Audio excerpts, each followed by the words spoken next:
Hello everyone. Before we start, make sure to like and subscribe to the channel, and leave a comment with where you're from and what time you're watching. That way, YouTube will keep showing you stories just like this one. Now, let's begin. Christmas has always been my favorite holiday. The lights, the food, the feeling of belonging somewhere warm, while the world outside turns cold and dark. So when my boyfriend Kevin invited me to spend the holiday with his family in their farmhouse outside of Cedar Rapids, Iowa, I thought it would be perfect.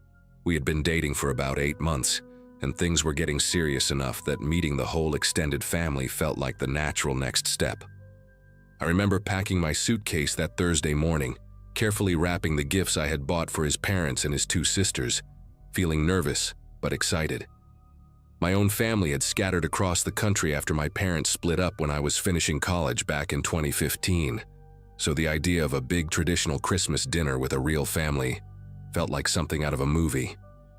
Kevin kept telling me how much they would love me, how his mom made the best honey-glazed ham, how his dad would probably fall asleep in his recliner after dessert like he did every year. I believed every word. We arrived around 4 in the afternoon on December 23, 2023. The farmhouse sat at the end of a long gravel driveway, surrounded by flat, frozen fields that stretched out in every direction, like an ocean of brown and white. It was bigger than I expected, a 2-story wooden structure painted pale blue, with a wraparound porch decorated with string lights and plastic candy canes. There were already 5 or 6 cars parked in front when we pulled up, and I could see shadows moving behind the frosted windows. Kevin squeezed my hand and smiled before we got out. The cold hit me immediately, that sharp Iowa wind cutting right through my coat. His mother, a heavy-set woman named Darlene with silver hair pinned up in a bun, opened the front door before we even reached the porch steps. She hugged Kevin for a long time, rocking him back and forth like he was still a little boy. When she finally turned to me, her smile stayed in place, but something behind her eyes shifted. She looked me up and down slowly, then said, "So you are the one." Not, "Nice to meet you." Not, "Welcome." Just that. "So you are the one." Inside, the house smelled like cinnamon and wood smoke, and the living room was packed with people. Kevin introduced me to everyone so fast that I could barely keep track of names and faces. His father, a wiry man named Donald with a gray mustache and deep-set eyes, shook my hand without saying a word. His older sister, Tammy, who looked like a harder version of Darlene, gave me a quick nod from across the room. His younger sister, April, at least smiled, though it faded the moment her mother glanced at her.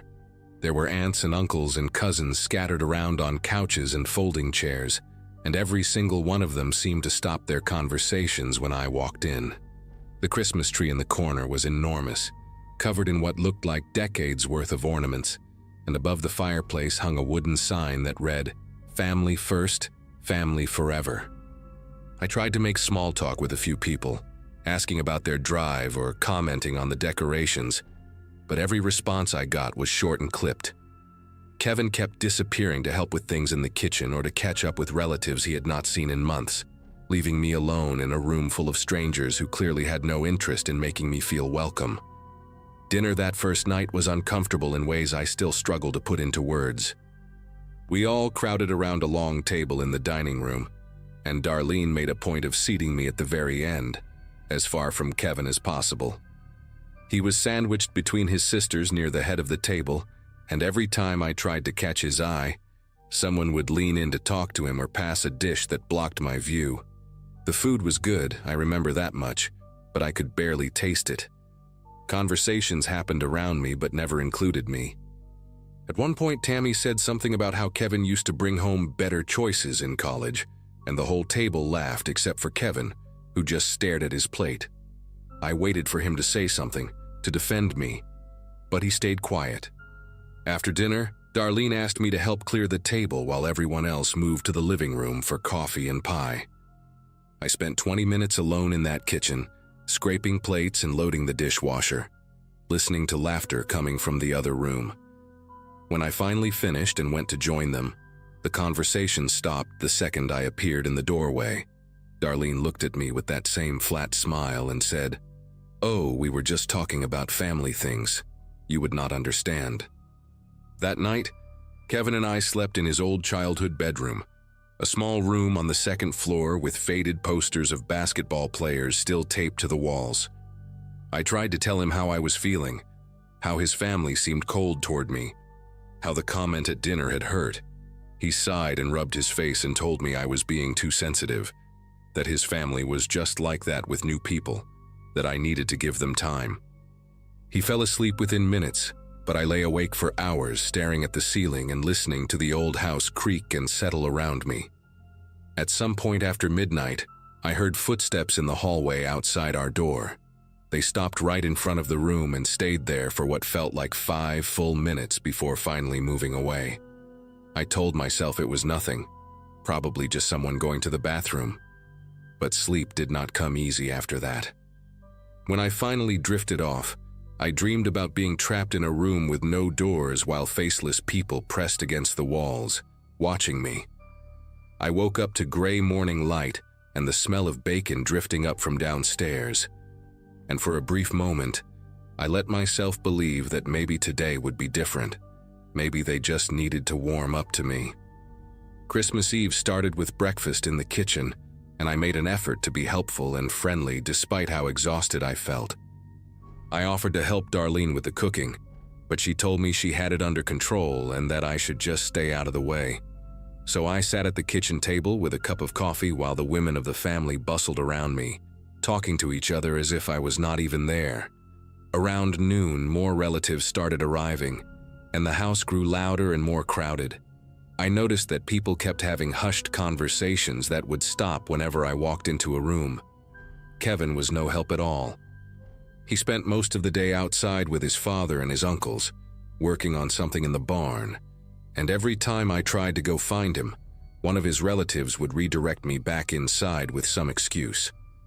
By late afternoon, I had this growing sense of dread building in my chest, like something was coming that I could not see. The way they kept looking at me when they thought I was not paying attention. The way Tammy had started writing things down in a little notebook every time I said something. The way Donald had taken my car keys off the hook by the front door and slipped them into his pocket when he thought no one was watching. I saw it happen. I saw it and I said nothing because I kept telling myself I was imagining things. It happened after dinner, around 8 o'clock. We had just finished eating, and I was helping April carry dishes to the kitchen when Darlene appeared in the doorway and told me that the family wanted to have a conversation with me in the living room. Her voice was calm, almost pleasant, but there was something underneath it that made every muscle in my body tighten. I followed her out, expecting maybe an awkward attempt at bonding or some kind of holiday tradition I did not know about. Instead, I walked into a room where every single member of Kevin's family was seated in a circle of chairs, and there was one empty chair in the middle facing all of them. The Christmas tree lights blinked red and green behind them, the fire crackled in the fireplace, and Kevin sat between his mother and his father, not looking at me. Darlene gestured to the empty chair and said, "Sit down, sweetheart. We need to talk about some concerns." My legs moved before my brain could catch up, and suddenly I was sitting in that chair, surrounded by 15 or 16 people all staring at me with expressions that ranged from cold to openly hostile. The front door was behind me, but when I glanced back, I saw that one of Kevin's uncles, a huge man named Bert with hands like dinner plates, had positioned himself directly in front of it. Tammy spoke first. She opened her little notebook and started reading from it like she was presenting evidence in a courtroom. She listed dates and incidents, things I had apparently done wrong over the past 8 months. The time I convinced Kevin to skip his mother's birthday dinner because we had concert tickets. The way I had been monopolizing his weekends so he could not come home to help with the farm. How I had changed his diet, his sleep schedule, his priorities.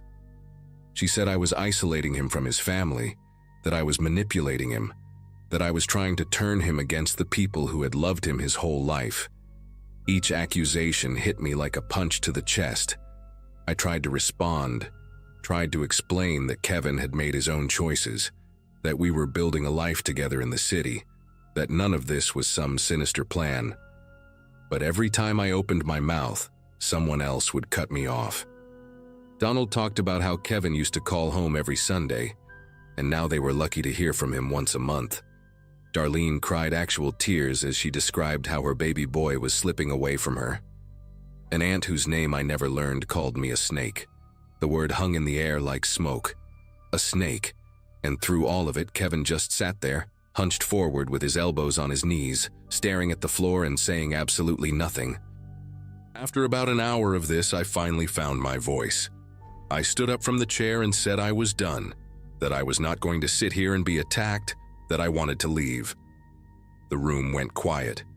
Darlene exchanged a look with Donald, and then Donald reached into his pocket and pulled out my car keys. He held them up, letting them dangle from his fingers, and said, "You are not going anywhere until we finish this conversation." I asked for my keys back. I tried to keep my voice steady, but I could hear it cracking. He just shook his head slowly, like I was a child who did not understand the rules. I turned to Kevin, begging him with my eyes to do something, to say something, to stand up and tell his family that this was insane.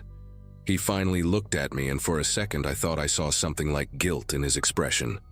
But then Darlene put her hand on his arm and whispered something in his ear, and he looked away again. That was the moment I realized I was completely alone in that house. I pulled out my phone to call someone, anyone, maybe my friend Lisa back in the city, or even the police. But before I could even unlock the screen, Bert was standing right next to me. He did not grab me or touch me, but he leaned in close and said in this low, rumbling voice, "Put that away. We handle things the old-fashioned way in this family. You do not want to see what that means." The next 2 hours were the longest of my life. They made me sit back down in that chair, and one by one, each family member took their turn telling me everything that was wrong with me. My job, my clothes, the fact that I did not go to church, the way I laughed too loud, how I apparently looked at Kevin's father the wrong way at dinner. They had a whole list of conditions I would need to agree to if I wanted to stay with Kevin. I would need to move closer to the farm. I would need to attend Sunday dinners every single week.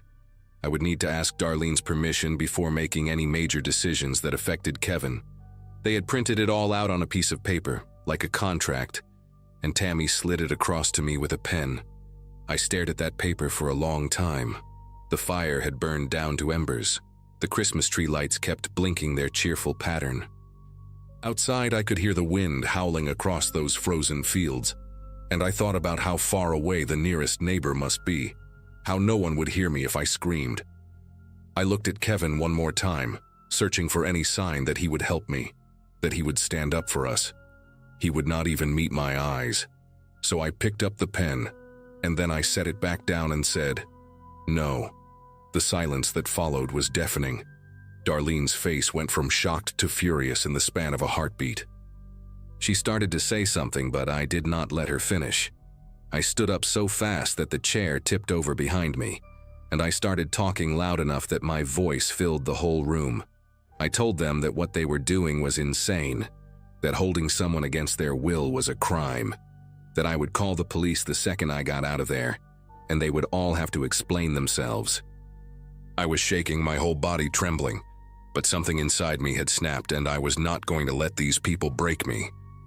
I pointed at Donald and demanded my keys. I pointed at Bert and told him to get away from the door. And then I looked at Kevin, really looked at him, and I said, "If you do not stand up right now and walk out of here with me, we are done. Forever." The room held its breath.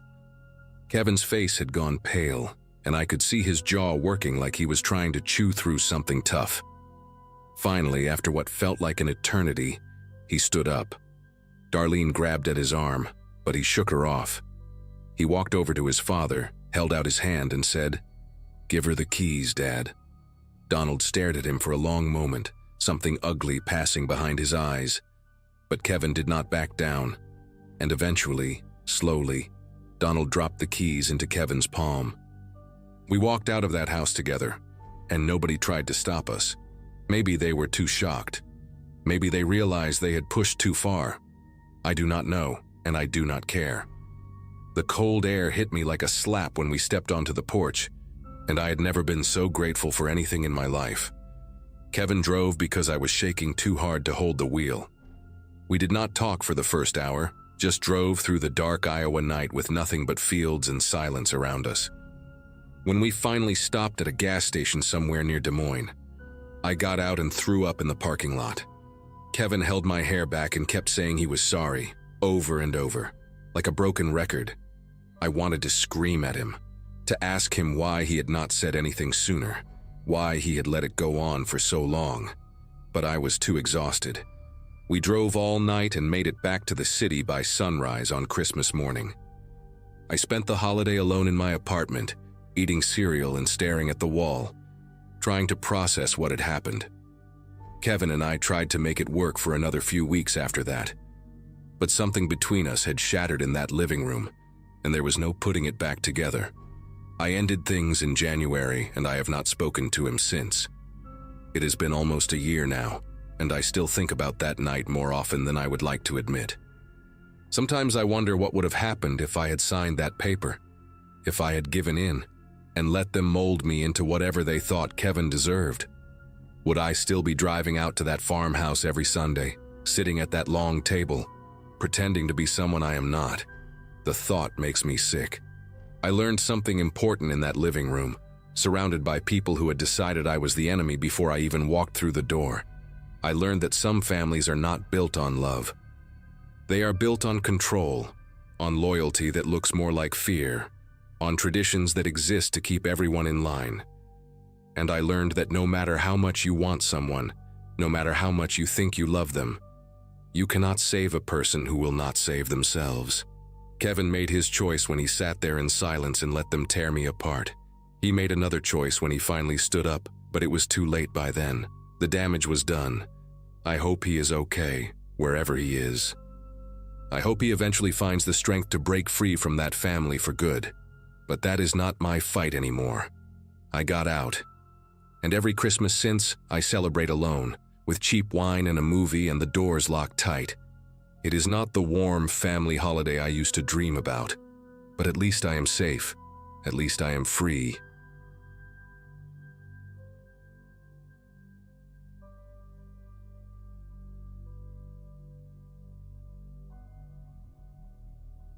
Every year since I was a kid, December 24th meant the same thing.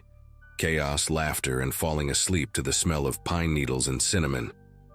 But after what happened in 2023, that date now carries a weight I cannot shake. My wife Stephanie and I had just bought our first house in a quiet suburb outside Denver, Colorado. A split level with a big backyard where our two kids, Harper and Miles, could finally have room to run around. We had moved in during October, and I remember thinking how perfect it would be to host our first real Christmas there. My parents came over on Christmas Eve, along with Stephanie's sister and her husband. We did the whole thing: eggnog, caroling on the TV, the kids leaving cookies out for Santa. Everyone left around 11, and by midnight, Stephanie and I had finished placing all the presents under the tree. I was 34 that December, finally feeling like I had my life together, like I had built something worth protecting. We went to bed exhausted but happy, the kind of tired that comes from a good day spent with people you love. I woke up at 2:14 in the morning. I know the exact time because I checked my phone the second my eyes opened, annoyed at myself for waking up when I had maybe 4 hours before the kids would come bursting into our room. At first I thought it was nothing, maybe just my body adjusting to the new house settling in the cold. But then I heard it again, a soft, papery rustle coming from downstairs. My first thought was Harper. She was 7 and had been talking non-stop about wanting to see what Santa brought. I figured she had snuck down to peek at the presents, maybe even started unwrapping one corner like she did last year at my parents' place. I slid out of bed slowly, not wanting to wake Stephanie, and walked toward the hallway in just my sweatpants and an old college shirt. I did not turn on any lights because I wanted to catch Harper in the act, maybe give her a little scare and send her back to bed with a warning. I moved down the first few steps, my bare feet silent on the carpet, and that was when I saw something that made every muscle in my body lock up. there was a man kneeling beside our Christmas tree. He had his back to me, hunched over the pile of presents, and he was using some kind of blade to slice through the wrapping paper with careful, deliberate movements. He wore dark clothing and a red Santa hat that looked absurd and terrifying at the same time, the white pom-pom bobbing slightly as he worked. For a second, my brain refused to process what I was seeing. I thought maybe I was dreaming, or maybe one of our relatives had come back for something they forgot. But then the man shifted, and I saw the way he moved. Methodical, practiced, like he had done this many times before. He was not rushing. He was not nervous. He was sorting through my children's Christmas presents like he had all the time in the world, and that calmness was more frightening than anything else. I pressed myself against the wall of the stairwell, trying to become invisible, trying to think. My phone was upstairs on the nightstand. Stephanie was asleep. My kids were asleep. And there was a stranger in my living room with a knife. I took one slow step backward, placing my foot carefully on the stair behind me, when movement at the edge of my vision made me turn my head. There was a second figure on the staircase, maybe 8 steps below me, climbing toward the bedrooms. This one was bigger, broader, wearing a dark hoodie with the hood pulled up. He had not seen me yet because he was focused on the stairs ahead, moving with that same eerie patience as his partner downstairs. My heart was slamming so hard I could feel it in my throat. I had maybe 2 seconds before he looked up and saw me standing there in the dark. I thought about my daughter sleeping in her room with the door cracked open because she was afraid of the dark. I thought about my son, only 4 years old, clutching his stuffed dinosaur. I thought about Stephanie, completely unaware that 2 strangers had entered our home while we slept. In that moment, I was not brave. I was not a hero. I was a father who realized that everything he loved was in danger, and I had no idea what to do. I did the only thing that made sense. I moved. Not down toward the man by the tree, but up, as fast and as quietly as I could manage. The figure on the stairs was still looking down at his feet, watching his steps, and I used those precious seconds to slip back into the upstairs hallway. My pulse was roaring in my ears so loud I was certain they could hear it. I ducked into the bathroom across from our bedroom and pressed myself behind the door, leaving it open just a crack so I could see the top of the stairs. I needed to think. I needed a plan. The baseball bat I kept in the closet seemed impossibly far away now, in the bedroom where Stephanie was sleeping. If I woke her up, she might make noise. If I went for the bat, the man on the stairs might reach the hallway before I got back. Every option felt like a trap. Through the crack in the bathroom door, I watched the dark shape of the hooded figure reach the top step. He paused there, his head turning slowly as he scanned the hallway, and I held my breath until my lungs burned. He moved toward Harper's room first. Her door was the closest to the stairs, and she always left it open a few inches because of the nightlight in the hallway. I watched him push it open wider with one gloved hand, and something inside me snapped. I stopped thinking about plans and options and what made sense. I stepped out of the bathroom, crossed the hallway in 3 strides, and grabbed the back of his hoodie with both hands before he could step inside my daughter's room. The man was heavier than me, probably had 40 pounds on my frame, but I had momentum and rage and the kind of strength that only comes when your child is 10 feet away from a stranger in the dark. I yanked him backward with everything I had, and we both went down hard on the hallway floor. He let out a grunt of surprise, and somewhere downstairs I heard the other one call out, a sharp, questioning sound that was not quite a word. The man beneath me started thrashing, trying to twist around, and I felt something hard press against my ribs. A flashlight, maybe, or something worse. I did not wait to find out. I drove my elbow into the side of his head, once, twice, and then I was on my feet again, screaming for Stephanie to wake up, to call 911 to get the kids. Everything after that happened in fragments, like my brain could only record pieces at a time. Stephanie's voice, confused and then terrified, asking what was happening. Harper crying out from her room, that high-pitched wail that children make when they wake up scared. The man on the floor groaning, rolling onto his side, and me standing over him with my fists clenched, waiting for him to get up so I could hit him again. I heard footsteps pounding up the stairs, the second intruder, the one with the Santa hat, coming to help his partner. I grabbed the only thing within reach, a heavy ceramic vase that Stephanie's mother had given us as a housewarming gift, and I positioned myself between the staircase and my daughter's door. When the man in the Santa hat appeared at the top of the stairs, I did not hesitate.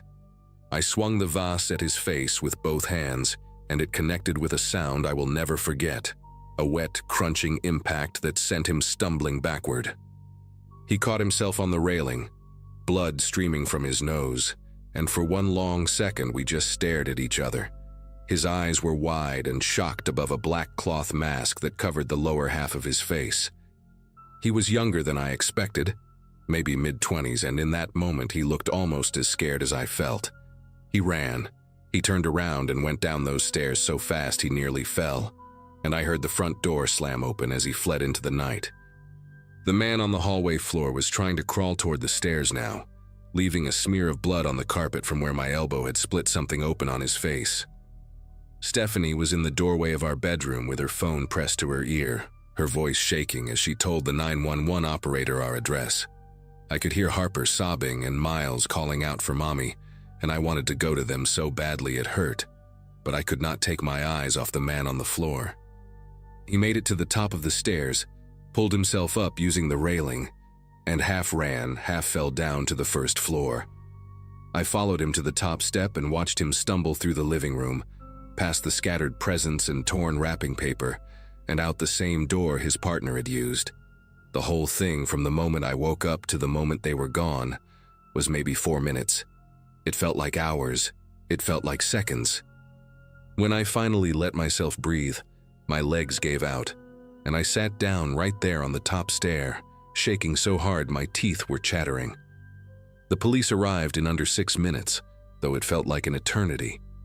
Stephanie had gathered both kids into our bedroom and locked the door, and I stayed at the top of the stairs with that broken vase still clutched in my hand, watching the front door like the men might come back at any moment. When I saw the red and blue lights flashing through the living room windows, I nearly started crying. 2 officers came in with their weapons drawn, clearing each room before they let us come downstairs. Harper would not stop shaking, and Miles kept asking why there was blood on the floor, and I did not have any answers that a 4-year-old could understand. One of the officers, a woman with short gray hair and a calm voice that seemed designed for moments like this, sat with Stephanie and the kids while her partner walked me through the house. That was when we found the window. It was in the small guest bathroom on the first floor, the one we barely used, tucked behind the laundry room. The window was wide open, the screen removed and placed neatly against the wall outside. My brother-in-law had used that bathroom during the party, and when I checked, I realized the lock had never been turned after he left. Such a small thing.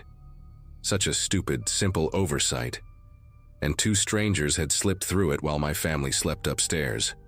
The officers told me we were lucky. They said home invasions on Christmas Eve were more common than people think. Criminals know that houses are full of new electronics, jewelry, cash gifts, and families are distracted by celebration. They know that guests come and go, that doors and windows get opened and forgotten, that the noise of a party can cover almost anything. They also told me that most burglars run the moment they realize someone is home. That confrontation is the last thing they want. I kept thinking about what would have happened if I had not woken up, if that rustling paper had not pulled me out of sleep. The man with the Santa hat had been sorting through presents to find the most valuable items, probably electronics and gift cards, things that are easy to carry and easy to sell. But his partner had been heading upstairs. The officer did not say what he thought the second man was looking for up there, and I did not ask, because some questions have answers you do not want to hear. They took our statements, photographed the blood on the carpet, and the broken vase and the open window, and told us that detectives would follow up in the morning. By the time they left, it was almost 5 in the morning, and the sky outside was starting to turn gray with the first light of Christmas Day. We did not open presents that morning. Harper asked once in a small voice if Santa had still come, and I had to walk into the kitchen so she would not see my face. Stephanie handled it better than I did. She always does. And somehow convinced the kids that we would do Christmas later, that right now we needed to rest and be together. We spent the morning huddled on our bed, all four of us, watching cartoons on Stephanie's laptop while I kept glancing at the bedroom door. I had pushed our dresser in front of it, which was probably ridiculous since the intruders were long gone, but I could not stop myself. Every creak of the house made my heart race. Every shadow in the hallway looked like a figure in a hood. The kids eventually fell asleep around noon, exhausted from the disrupted night, and Stephanie and I just sat there holding each other without speaking. I kept replaying every moment in my head, thinking about all the ways it could have gone differently. What if the man on the stairs had been faster? What if he had been armed with something worse than whatever I felt against my ribs? What if I had not woken up at all? The thoughts spiraled and spiraled until Stephanie squeezed my hand and told me to stop, that we were okay, that everyone was safe. She was right, but knowing that did not make the fear go away. They caught them 3 days later. A neighbor 2 streets over had a doorbell camera that recorded the men fleeing down the sidewalk, and the footage was clear enough to show their faces once they pulled off their masks while running to their car. The one I hit with the vase was 23 years old, a guy named Ronald Becker, with a string of prior burglary charges in 3 different states. His partner was his cousin, 19. No prior record, but plenty of connection to stolen goods that police found when they searched their apartment. They had hit 4 other homes that same week, all in neighborhoods where holiday parties made for easy targets. During the investigation, a detective told me something that still keeps me up at night. He said that based on what they found in the cousin's apartment, zip ties, duct tape, a handgun that the younger one had left in their car that night, there was a possibility they had been planning to do more than just steal presents. He could not say for certain what their intentions were, and neither of them confessed to anything beyond burglary. But he wanted me to know that what I did on that staircase, the decision to fight instead of hide, might have prevented something much worse. I think about that every single day. I think about how close we came to a different ending, one where I am not writing this post because I am not here to write it. We moved out of that house 6 months later. Stephanie and I agreed that we could never feel safe there again, and the kids had nightmares for months about bad men coming through the windows. We live in an apartment building now, on the 4th floor, with a security desk in the lobby and cameras in every hallway. I check the locks 3 times before bed. I sleep with a bat next to my nightstand, and every Christmas Eve, while other families are laughing and celebrating, I stay awake until dawn, listening for sounds that do not belong.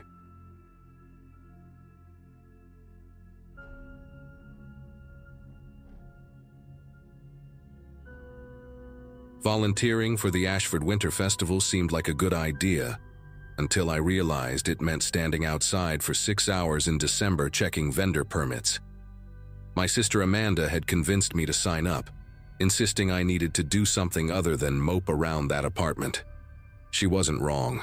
After my divorce finalized in August, I'd spent most evenings staring at my phone and drinking cheap wine, scrolling through photos of my ex-husband's new life like some kind of masochist. Moving back to my hometown had felt like admitting defeat, but the rent above the pharmacy on Main Street was affordable, and I needed a fresh start somewhere familiar. The annual festival brought out everyone in town, all bundled up in their winter coats, wandering between craft booths and food trucks, while Christmas music blared from speakers mounted on every lamppost. By the time I graduated high school back in 2013, I'd already been dreaming of leaving Ashford behind. But here I was at 30, clipboard in hand, making sure the kettle corn guy had the right permits, and the jewelry vendors weren't blocking the sidewalk. Life has a funny way of circling back on you. The festival stretched along Main Street for 4 blocks, with the official bonfire set up at the north end near the community center. I could see the orange glow from where I stood, hear the high school choir singing carols while families gathered around to roast marshmallows. The fire department had 2 guys stationed there in reflective vests, keeping watch to make sure nobody got hurt. Everything ran like clockwork in Ashford, predictable and safe, which was exactly what I'd been craving after the mess of my marriage. Around 8 that evening, the cold started seeping through my jacket, making my fingers ache even inside my gloves. I decided to cut through the alley behind the pharmacy to run upstairs and grab my heavier coat. That's when I noticed the smoke. Thick, dark smoke rising into the night sky from somewhere past the south end of Main Street, near the old Hutchinson barn that had been abandoned since I was a kid. My brain immediately jumped to teenagers starting their own fire, probably trying to drink beer and feel rebellious away from their parents. But something about the smoke bothered me. It was too much, too dark, and coming from the wrong direction entirely if you were trying to stay hidden from the festival crowds. I should have just grabbed my coat and gone back to my post. I should have assumed it was nothing, maybe some debris burning in a barrel or a controlled burn someone forgot to mention. But curiosity has always been my worst quality, the thing that made me check my ex's phone in the first place and find all those messages that ended my marriage. So instead of being smart, I walked toward the smoke. The alley behind Main Street was mostly empty, just a few people cutting through to get to the parking lot faster. I passed the back entrance to the hardware store and the dumpsters behind the diner, my boots crunching on gravel and bits of ice. The temperature felt even colder away from the crowds, away from the body heat and the lights. As I got closer to the Hutchinson property, the smell hit me first. Not wood smoke like you'd expect from a campfire, but something chemical and sharp that made my throat tighten. The barn sat about 50 yards off Main Street, surrounded by a chain-link fence that had more holes than actual fence at this point. Kids had been sneaking in there for years to drink and fool around, leaving behind beer cans and cigarette butts. I'd done it myself back in high school, making out with Tommy Brennan on a dare while our friends kept watch outside. The smoke was definitely coming from behind the barn, rising in thick plumes that looked almost black against the night sky. I pulled out my phone and turned on the flashlight, ducking through one of the gaps in the fence. My heart was pounding now. Not from fear exactly, but from that electric feeling you get when you know you're seeing something you're not supposed to see. The ground was uneven, full of frozen mud and dead weeds that grabbed at my ankles. I could hear the festival in the distance, all those voices singing and laughing, completely unaware that anything was wrong. When I rounded the corner of the barn, I saw the fire. It was bigger than I expected, burning in what looked like an old oil drum someone had dragged out there. The flames licked up into the darkness, casting flickering shadows across the weathered wood of the barn. And then I saw the person, a figure maybe 20 feet away from me, hunched over the drum and tossing something into the flames. They were wearing dark clothes, a heavy jacket with the hood pulled up, and they moved quickly, urgently, like they were racing against time. My breath caught in my chest. I stepped back instinctively, trying to stay in the shadows, but my boot hit a piece of metal and it made a loud clang that echoed across the empty lot. The figure's head snapped up. For a second, neither of us moved. I could see their face partially illuminated by the firelight, but the hood cast too many shadows for me to make out any real features. Then they dropped whatever they'd been holding and ran. Not toward me, thank God, but in the opposite direction, cutting through the far side of the property toward the woods that bordered the edge of town. They moved fast, stumbling once on the rough terrain but recovering quickly, and within seconds they disappeared into the tree line. My legs felt like they'd been filled with cement. Every instinct screamed at me to run back to the festival, to find a cop or a firefighter or literally anyone else to deal with this. But I couldn't stop staring at the oil drum, at the flames still crackling and spitting embers into the air. Whatever that person had been burning, there was still evidence left. I took a few shaky steps forward, holding my phone up to get a better look. The heat from the fire hit my face, making my eyes water. Inside the drum I could see fabric, dark pieces of what looked like clothing curling and blackening in the flames. A jacket sleeve, maybe part of a shirt, something that might have been denim. My stomach turned. This wasn't teenagers burning trash or getting rid of old furniture. This was deliberate, secretive, wrong. I didn't touch anything. Every crime show I'd ever watched screamed at me not to contaminate a scene, assuming this even was a scene, and not just my paranoid brain making connections that didn't exist. But I took photos. Lots of them. The oil drum, the flames, the partially burned clothing, the footprints in the mud leading toward the woods. My hands were shaking so badly that half the pictures came out blurry, but I kept snapping anyway, documenting everything I could see. Then I heard voices. Not from the festival, but closer, coming from near the fence. Two men talking in low tones, and one of them laughed at something the other said. Panic seized my chest. I didn't know if they were connected to whoever had been burning things, or if they were just festival goers taking a shortcut, but I wasn't about to stick around and find out. I turned and walked as quickly as I could back toward the gap in the fence, trying not to run and draw attention to myself. My heart hammered against my ribs so hard I thought it might crack one. When I made it back to the alley behind Main Street, the sounds of the festival washed over me like a wave. Christmas music, children laughing, someone announcing the winners of the gingerbread house contest over a loudspeaker. Everything normal and cheerful and completely oblivious to what I'd just seen 50 yards away. I found Officer Daniels near the hot chocolate stand, talking to someone's grandmother about parking violations. He'd been on the Ashford police force for as long as I could remember, one of those guys who seemed born to wear a uniform and hand out stern warnings to teenagers. When I approached him, my voice came out higher than I intended, breathless and shaky. I told him everything: the smoke, the figure, the burning clothes, the way they'd run into the woods. He listened with his arms crossed, his expression shifting from polite interest to something more serious as I pulled up the photos on my phone. The images looked even worse on the small screen, the flames bright and angry, those charred pieces of fabric clearly visible. Daniels told me to stay put and radioed for backup, his voice calm but clipped in that way cops have when they're trying not to alarm civilians. Within 10 minutes, 2 more officers arrived, and they headed toward the Hutchinson property with flashlights and radios crackling. Daniels asked me to come down to the station after the festival ended to give a formal statement. I nodded, still feeling like my chest was filled with ice water. Amanda found me 20 minutes later asking why I looked like I'd seen a ghost. I couldn't even begin to explain. The festival wound down around 11, families packing up their kids and heading home to wait for Santa. I drove to the police station in my beat-up sedan, the Christmas lights on Main Street feeling surreal and almost mocking now. The station was a small brick building that smelled like burnt coffee and industrial cleaner. I sat in a hard plastic chair and gave my statement to Daniels and another officer, a younger woman named Hayes, who took notes on a laptop. They asked me to describe the figure I'd seen in as much detail as possible: height, build, clothing, anything distinctive, but I had almost nothing useful to give them. Average height, maybe. The hood had obscured everything. They moved quickly, but not like an athlete, just someone desperate. Hayes asked if I'd noticed any cars parked nearby, any sounds other than the fire. I hadn't.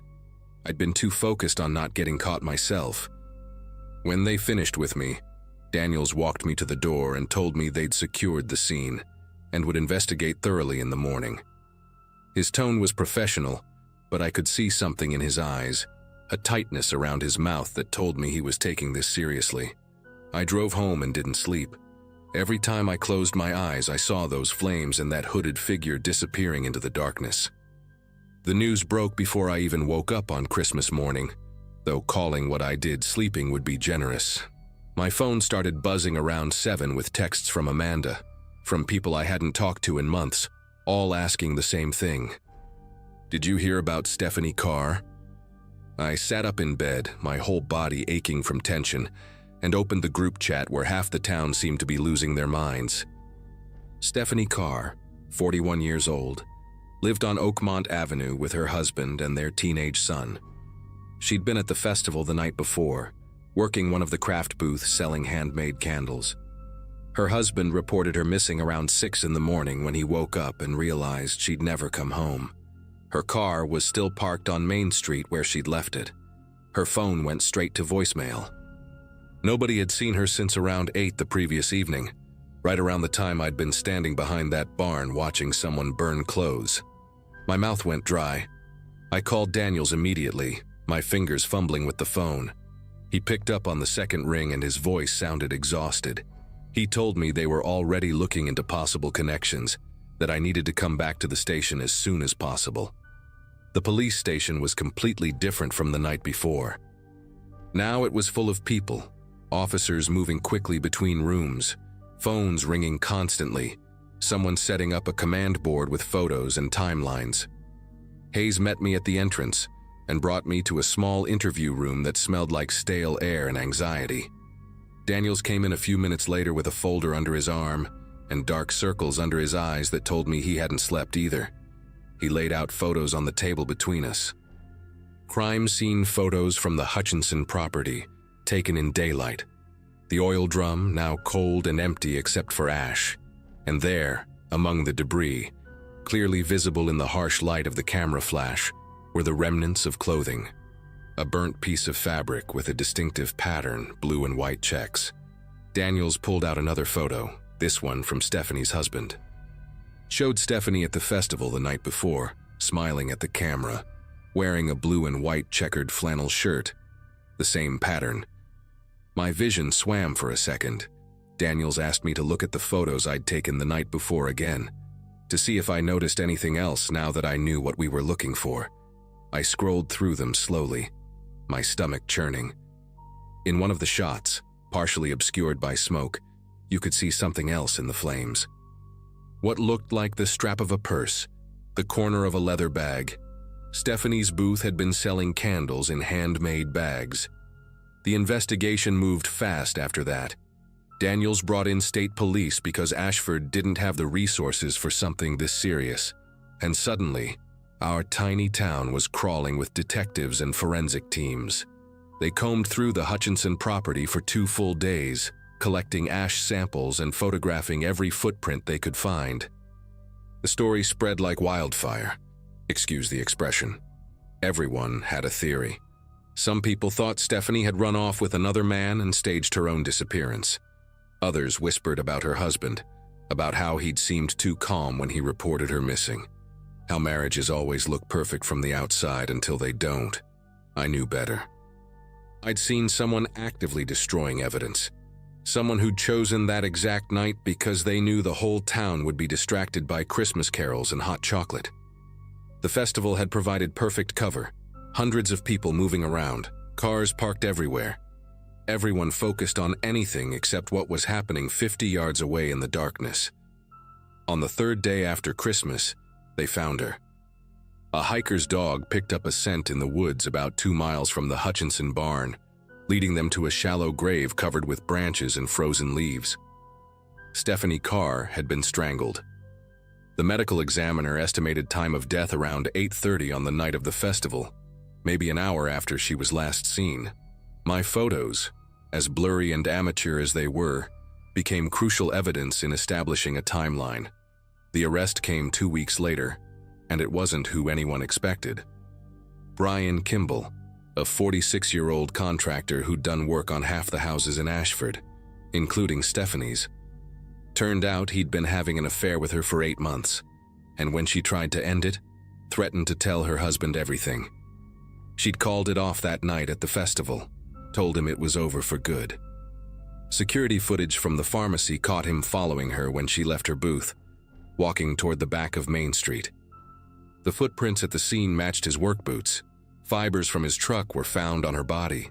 He'd killed her in a moment of rage, panicked, and then tried to destroy any evidence that might connect them by burning her belongings during the festival when he thought nobody would notice an extra fire. But he hadn't counted on someone like me, someone bored and curious enough to investigate smoke coming from the wrong direction.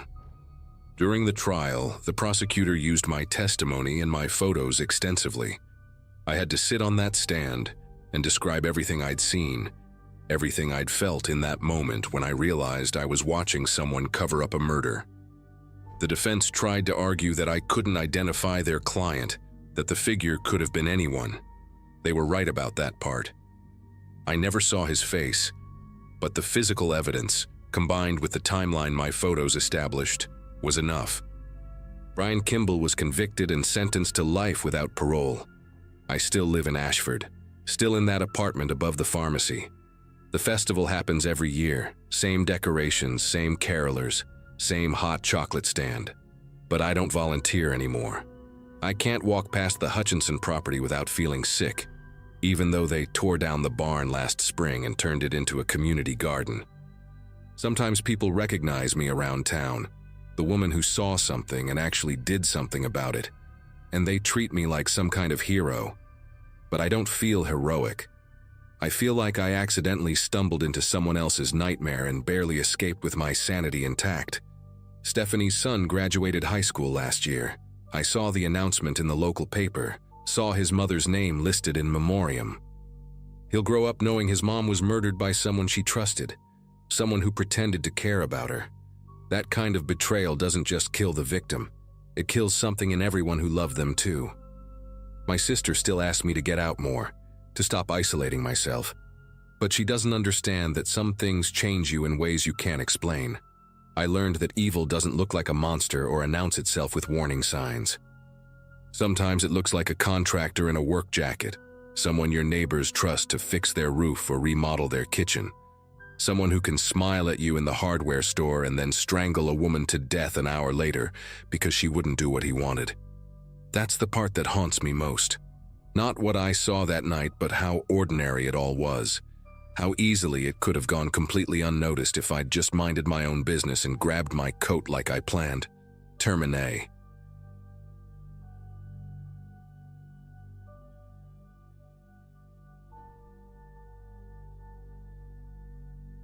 Carla had been planning our Christmas Eve gathering since early November.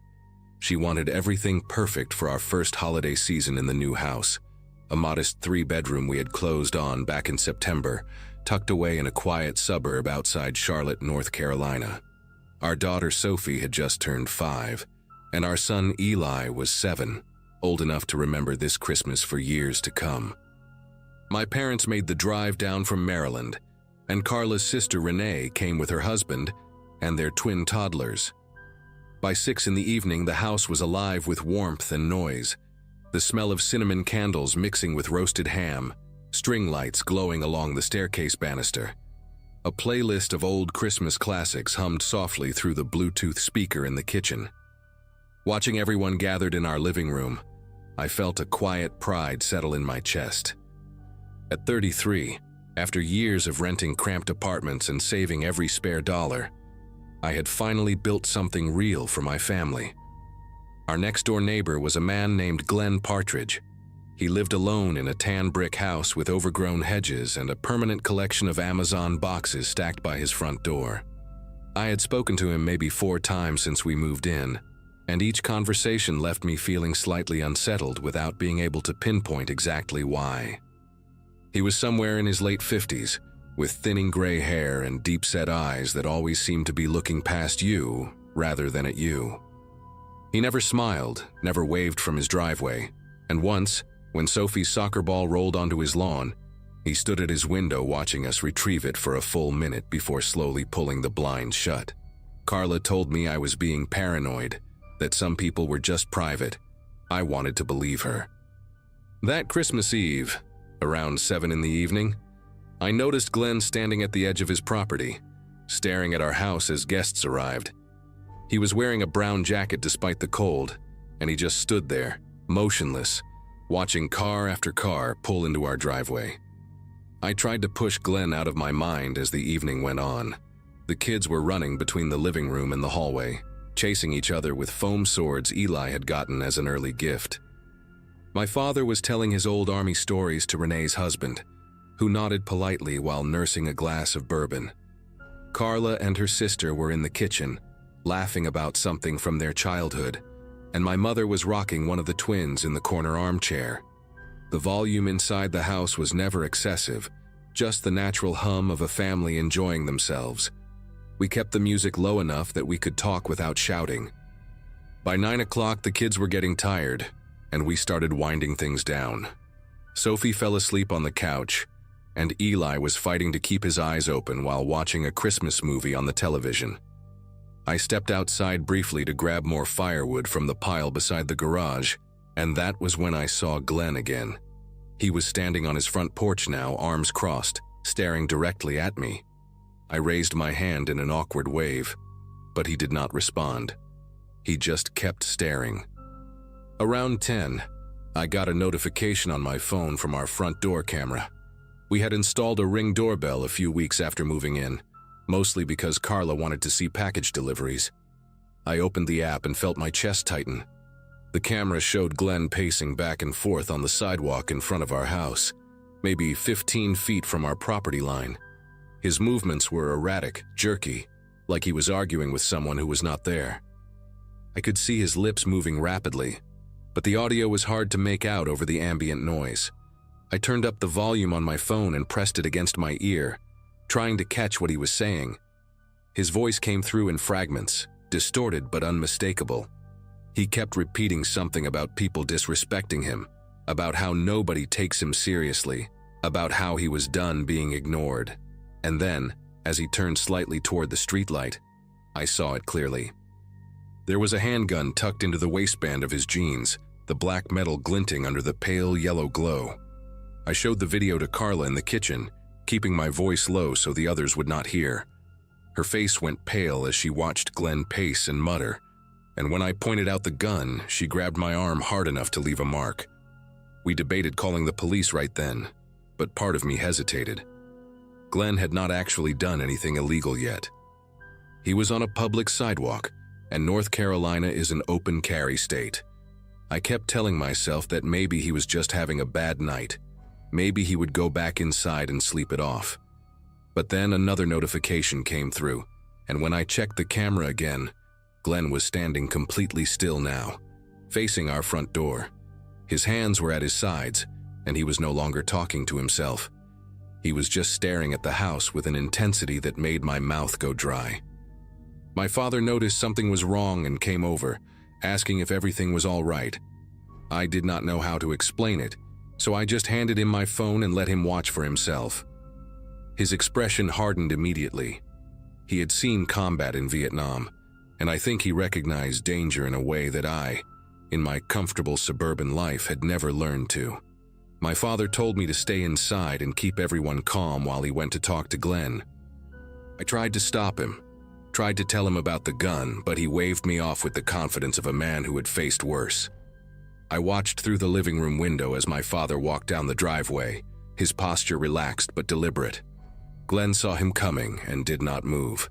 They stood about 10 feet apart, and I could see my father talking, his hands open and visible in a gesture of peace. For a moment, I thought it might actually work. Glenn seemed to be listening, his head tilted slightly to one side. Then, without any warning at all, everything changed. Glenn reached down to his waistband and pulled out the handgun, holding it at his side but not quite pointing it at my father. He said something I could not hear from inside the house, but I saw my father's body stiffen. I was already moving toward the front door when Glenn raised his voice loud enough for the whole street to hear. He was screaming now, demanding that we end the party immediately, saying the noise was a direct attack on him, that we had been plotting against him for months. I yanked the front door open and stepped onto the porch, my heart hammering against my ribs. Glenn swung his attention toward me, and for the first time I saw his eyes up close in the dim light. They were wide, almost feverish, and there was a disconnect in them that I had never noticed before. It was like he was looking at me, but also looking at something else entirely, something that existed only in his mind. My father had not moved, had not flinched, and I tried to match his composure even though every instinct in my body was telling me to run. Glenn pointed at me with his free hand, the gun still gripped tightly in the other. He said I knew what I had done, that everyone on the street knew, that we had been sending him signals through the noise, through the cars, through the lights. He said he had documented everything, that he had recordings, that the police were in on it too, but he was going to prove it all. His words tumbled out in a rapid, disjointed stream, jumping from accusation to accusation without any coherent thread. I realized then that Glenn was not just angry. There was something deeply broken inside him. Carla had already called 911 from inside the house. I could hear her voice through the open door, high and strained, giving our address and describing the situation. My father slowly raised both hands, palms out, and took a small step backward. He spoke to Glenn in a low, steady voice, telling him that we did not want any trouble, that we were just having a family dinner, that nobody was plotting anything. Glenn shook his head violently, his lips curling back in a grimace. He said that was exactly what we would say, that we had rehearsed it, that he was not stupid. The gun in his hand twitched, and I felt my legs turn to rubber. My children were inside that house. My mother, Carla, everyone I loved was just a few feet away, separated from this man by nothing but a wooden door and a few walls. I thought about what a bullet could do, how easily it could tear through drywall and insulation, how quickly everything could end. The Christmas lights on our staircase suddenly seemed absurd, mocking, a reminder of how naive I had been to think this night would be perfect. The sirens came before Glenn could make his next move. I heard them in the distance first, a faint wail that grew louder with each passing second. Glenn heard them too, and something shifted in his expression. The feverish intensity in his eyes flickered, replaced by a flash of confusion, and then something that almost looked like fear. He glanced toward the end of the street, then back at us, then at the gun in his hand as if he had forgotten he was holding it. My father used that moment of hesitation to take another step back, putting more distance between himself and Glenn. I stayed perfectly still on the porch, afraid that any sudden movement might snap Glenn back into whatever dark place his mind had been occupying. The police cruiser appeared at the corner, its red and blue lights painting the houses in alternating colors. A second cruiser followed close behind. Glenn lowered the gun to his side but did not drop it, and I could see his jaw working, his teeth grinding together as he processed what was happening. Part of me expected him to run, or worse, to start shooting. Instead, he just stood there, frozen, like a man waking up from a nightmare and realizing he was still inside it. The officers approached with their weapons drawn, shouting commands that echoed through the quiet neighborhood. Glenn dropped the gun onto the sidewalk, and for a moment he looked almost relieved, like a weight had been lifted from his shoulders. They cuffed him quickly and efficiently, and as they led him toward the cruiser, he turned his head and looked directly at me. There was no anger in his expression anymore, no accusation, just a hollow emptiness that made me feel something I did not expect to feel in that moment. Pity. One of the officers came to speak with us while his partner secured Glenn in the back seat. He was a younger guy, maybe late 20s, with a calm demeanor that suggested he had handled situations like this before. He asked if anyone was hurt, if we had the doorbell footage, if we wanted to press charges. I told him we had everything recorded and that we absolutely wanted to pursue this as far as the law would allow. He nodded and said something that stuck with me long after that night. He said Glenn had called 911 3 times that month, accusing various neighbors of plotting against him, monitoring his movements, sending coded messages through their landscaping choices. The department had flagged him as a person of concern, but without an overt threat, their hands had been tied. We went back inside after the police left, and I remember the strange silence that had settled over the house. The Christmas music was still playing softly from the kitchen speaker, but nobody was listening anymore. My mother was holding Sophie in her arms, the little girl still half asleep and unaware of what had just happened outside. Eli was sitting on the couch with wide eyes, and I knew he had seen more than I wanted him to. Renee's husband was pouring himself another bourbon with hands that were not quite steady, and Carla was standing by the window, staring at the empty spot on the sidewalk where Glenn had been standing just minutes before. Nobody knew what to say. The ham was getting cold on the counter, and the fire in the hearth had burned down to embers. I walked over to Carla and put my arm around her, and she leaned into me without saying a word. My father came inside last, closing the door behind him and locking the deadbolt with a heavy click. He looked at me and gave a small nod, the kind of silent acknowledgement that passed between men who had just survived something together. Glenn was charged with aggravated assault and menacing, and he was held without bail pending a psychiatric evaluation. We learned later that he had been diagnosed with severe paranoid schizophrenia years ago, but had stopped taking his medication sometime in the fall. His family, what little he had left, lived out of state and had lost contact with him after he pushed them away with accusations similar to the ones he had thrown at us. The house next door sat empty for months after that night, its overgrown hedges growing even wilder, its Amazon boxes eventually cleared away by a property management company. We put up a fence the following spring, a tall wooden barrier that blocked our view of his property entirely. It was not really about security anymore. It was about not having to look at that tan brick house every time I stepped outside. Sophie and Eli do not remember much about that Christmas Eve, and I am grateful for that. But sometimes when I check the Ring camera at night before going to bed, I still feel a flicker of that old fear. I scroll through the footage quickly, just to make sure there is no one standing on the sidewalk, staring at our door. So far, there never is. But I check anyway, every single night, because I learned something that Christmas about how quickly the world can turn dangerous, and I am never going to forget it.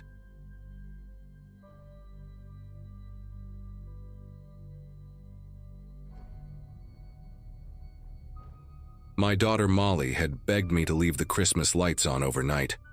She was spending Christmas Eve at her father's place this year, part of the custody arrangement we had worked out after the divorce, but she made me promise on the phone that I would keep the tree glowing until morning.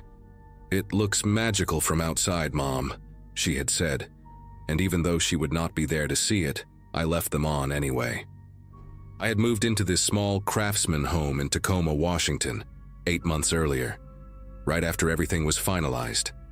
The house had a stone fireplace that the realtor described as a rare find, and I had filled the mantel with stockings and garland because decorating for one felt less pathetic if I really committed to it.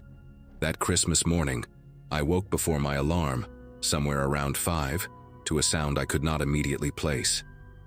It was a scraping noise, rhythmic and metallic, coming from somewhere on the first floor. I lay there in the darkness of my bedroom, holding my breath, trying to convince myself I had imagined it.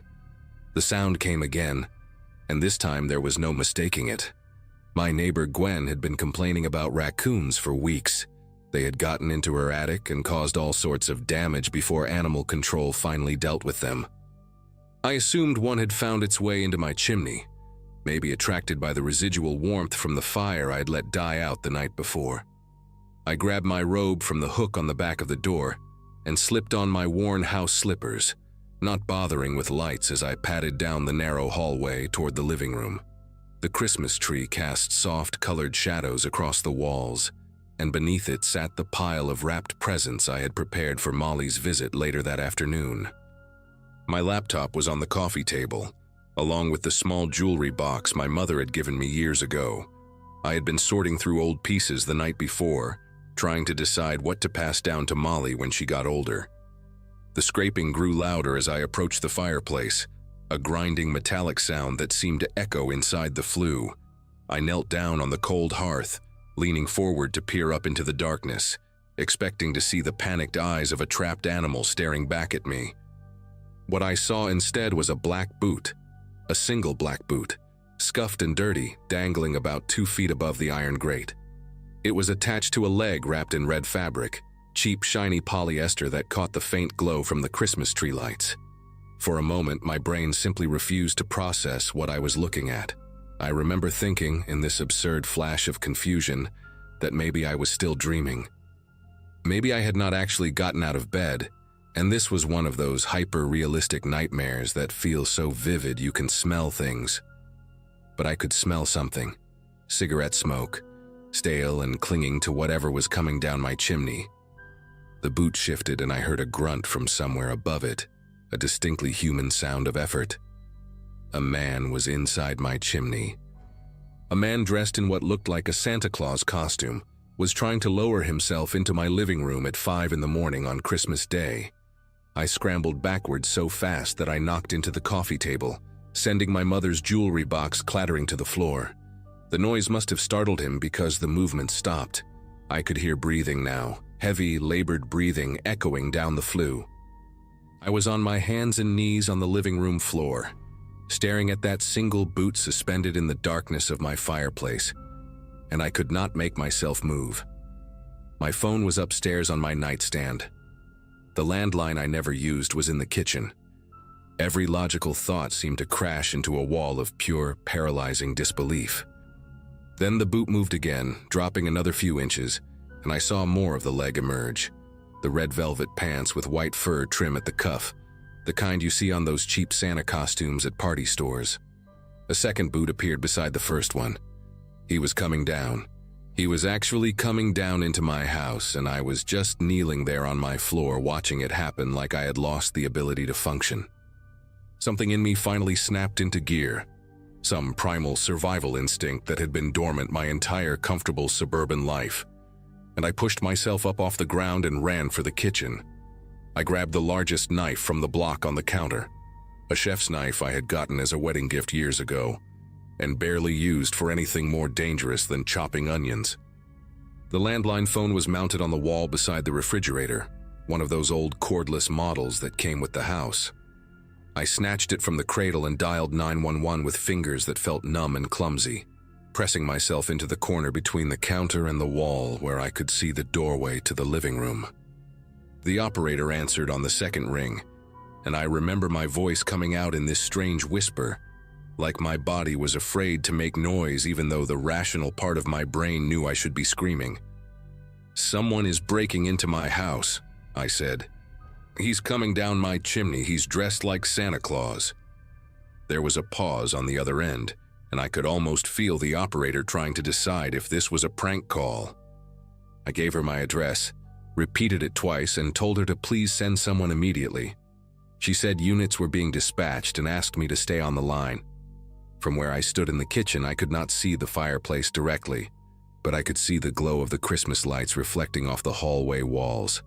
I heard a thud, the sound of someone landing on the iron grate, followed by a grunt and the scraping of boots on metal. He was inside. Stranger in a Santa costume was now standing in my living room, 5 in the morning, while I hid in my kitchen holding a knife and a phone.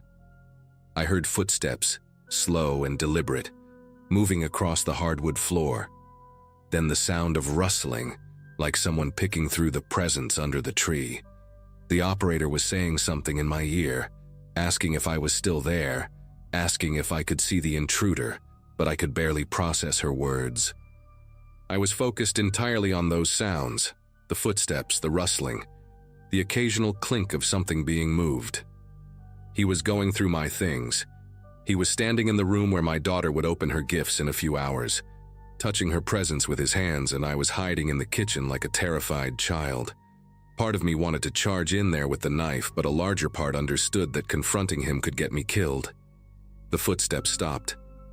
For a long, terrible moment, there was complete silence. I pressed myself harder against the wall, gripping the knife so tight that the handle dug into my palm. Then I heard him move again, and this time the footsteps were coming toward the kitchen. I could see his shadow stretching across the hallway floor before I saw him, this distorted silhouette with the unmistakable outline of a Santa hat. He appeared in the doorway, and for the first time I got a clear look at him. He was maybe 50 years old, with a gaunt face and deep-set eyes that seemed to absorb the dim light rather than reflect it. The Santa suit hung loose on his thin frame, the white trim yellowed and matted. The red fabric faded to something closer to rust. He had a pillowcase in one hand, already bulging with whatever he had grabbed from my living room. He saw me in the same instant I saw him, and we both went still. His eyes dropped to the knife in my hand, then back up to my face. He did not look surprised or afraid. He looked annoyed, like I was an inconvenience he had not planned for. "Put that down," he said. His voice was flat, almost bored, with a slight rasp that matched the cigarette smell I had noticed earlier. "I'm just here for the stuff. Stay out of my way and nothing happens to you." I did not put the knife down. I could not have even if I wanted to. My fingers seemed locked around the handle. The 911 operator was still on the line, and I prayed she could hear everything, that the police were already close. He took a step into the kitchen, and I raised the knife higher, my arm trembling visibly. "I already called the cops," I managed to say, and my voice sounded strange in my own ears, higher and thinner than normal. He paused, tilting his head slightly like he was listening for sirens. In that silence, I heard it too, the distant wail of a police siren cutting through the pre-dawn quiet. His expression shifted then, the annoyance giving way to something colder, more calculating. He glanced toward the back door, then at me, then at the door again, clearly weighing his options. He moved fast. 1 second he was standing in the doorway calculating, and the next he had crossed the kitchen in 3 long strides and was yanking open my back door. The cold December air rushed in, carrying the smell of frost and pine. I stayed exactly where I was, still holding that knife, still pressed against the wall, as he disappeared into my backyard. I heard his boots crunching through the thin layer of snow that had fallen the night before, heard the wooden fence groan as he climbed over it, and then nothing. Just the sirens getting closer and the sound of my own ragged breathing filling the kitchen. The operator was asking if I was okay, if he was gone, if I was injured. I told her he had run out the back, gave her a description. Older white male, thin build, Santa costume, heading east through the neighbor's yard. My legs gave out somewhere in the middle of that sentence, and I slid down the wall until I was sitting on the cold tile floor, the knife still clutched in my hand like some kind of lifeline. The police arrived maybe 2 minutes later, though it felt like an hour. 2 patrol cars pulled up in front of my house, their lights painting the snow red and blue. I managed to get up and unlock the front door for them, and then everything became a blur of uniforms and questions and flashlight beams sweeping through my home. They found the pillowcase he had dropped in the backyard. Inside were my laptop, my mother's jewelry box, 2 of the wrapped presents from under the tree, and a silver picture frame that had been sitting on my mantel. One of the officers, a woman named Ruiz with kind eyes and a calm voice, sat with me at the kitchen table while her partner checked the rest of the house. She asked me to walk her through everything from the beginning, and I did, though my account came out fragmented and scattered. The chimney, I kept saying. He came down the chimney like it was nothing. She nodded and wrote in her notepad, her expression professionally neutral, but I could see something in her eyes that told me this was not the first time she had heard something like this. They caught him 4 blocks away, still wearing the Santa suit. Officer Ruiz came back later that morning to tell me, after the sun had come up and my house no longer felt like a crime scene. His name was Vincent Holt, 52 years old, with a record that included multiple burglary convictions dating back to the late 90s. What she told me next made me feel sick in a way I had not expected. He had been doing this for at least 3 weeks, entering homes through chimneys on Christmas morning, dressed in that ridiculous costume as a form of camouflage. If any neighbor happened to glance out their window at dawn and saw a figure in red and white on a rooftop, they would assume it was a decoration, or maybe dismiss it as their eyes playing tricks in the early light. He had specifically targeted homes where he had observed single women living alone, watching houses for days beforehand to learn routines and identify easy marks. Ruiz said they had connected him to at least 4 other break-ins across the Tacoma area, though they suspected there were more victims who had not reported anything because they had slept through the whole thing. I was the first one who had been awake, the first one who had seen him coming down.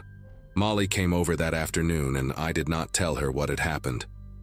I cleaned up the soot he had tracked across the floor, put the presents back under the tree, and watched her tear into the wrapping paper with the kind of joy only a child can have on Christmas morning.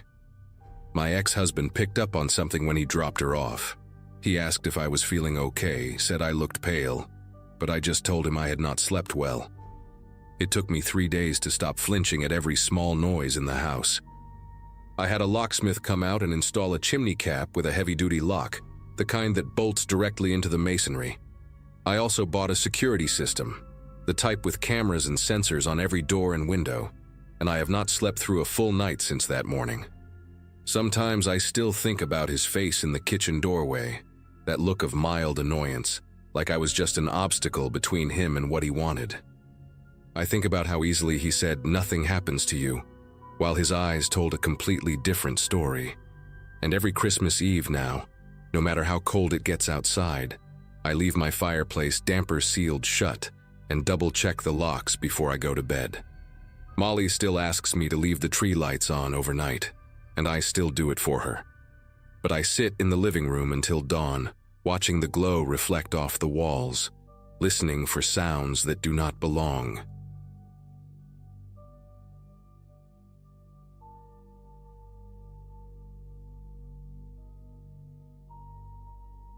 Anyone who lives in a small town knows that certain rhythms become part of your life, whether you want them to or not. When I moved to Barrington Falls 5 years after my divorce finalized, I thought the predictability would drive me insane within a month. Instead, I found myself noticing things, small things, like how old Beverly Hutchins across the street always had her Christmas lights programmed to shut off at exactly midnight, every single night from Thanksgiving through New Year's. She was meticulous about it in a way that seemed almost obsessive, but that was Beverly. Retired schoolteacher, widow for 12 years, the kind of woman who still wore pantyhose to the grocery store and kept her lawn edged like she was expecting a magazine photographer. We weren't close, but we were neighborly. She'd wave from her porch when I got home from the warehouse around 6. I'd help carry her groceries when I saw her struggling with bags. That's how it works in places like this.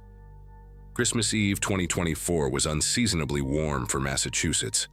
One of those weird winter nights where you could almost smell the ground thawing.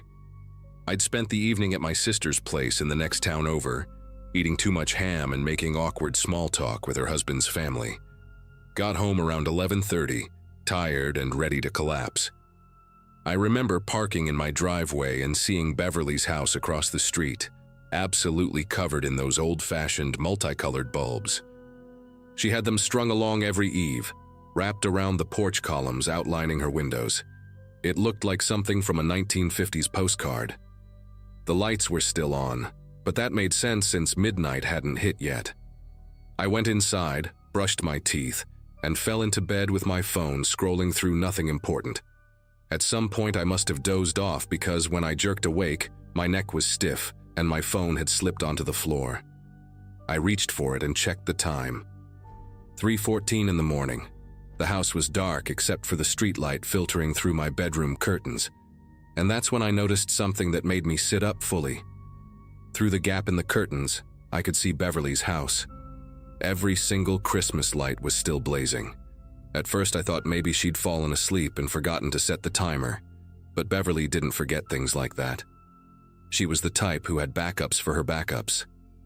I laid there for maybe 10 minutes trying to convince myself it was nothing, that she'd probably just decided to leave them on for Christmas morning or something. But the longer I stared at those lights twinkling through my window, the more wrong it felt. Not supernatural wrong, just wrong in that gut-level way when you know something's off with a person's routine. I finally got up, pulled on jeans and the same sweater I'd worn earlier, and walked outside. The street was completely dead.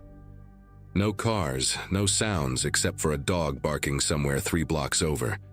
When I crossed the street and got closer to Beverly's house, that's when I heard it. Music. Christmas music, but cranked up so loud it was spilling out into the yard. Some choir singing about silent nights, except there was nothing silent about it. The volume was almost aggressive, like someone had turned every dial to maximum and walked away. I stood on her walkway for a second, trying to figure out what to do. The porch light was on, same as always, and through the big front window I could see her living room. The Christmas tree in the corner was lit up, those old bubble lights she probably bought in the 70s. Everything looked normal except for the music. I walked up the 3 steps to her porch, and that's when I saw it. The front door wasn't closed all the way. It was open maybe 2 inches, just enough that the jam wasn't catching, and when I got close I could feel warm air leaking out into the night. My first thought was that she'd been robbed, that someone had broken in and hurt her. My second thought was that I should call the cops and not go inside, but you know how it is when you're standing there in the moment. I called out her name instead. Beverly? Miss Hutchins? Nothing except that choir blasting away about peace on earth. I pushed the door open a little wider, enough to stick my head in, and called again. The house smelled like pine needles and something else, something sweet. Cinnamon maybe, or nutmeg.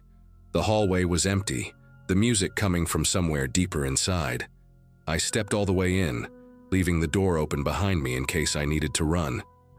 The music was coming from the kitchen, I could tell now.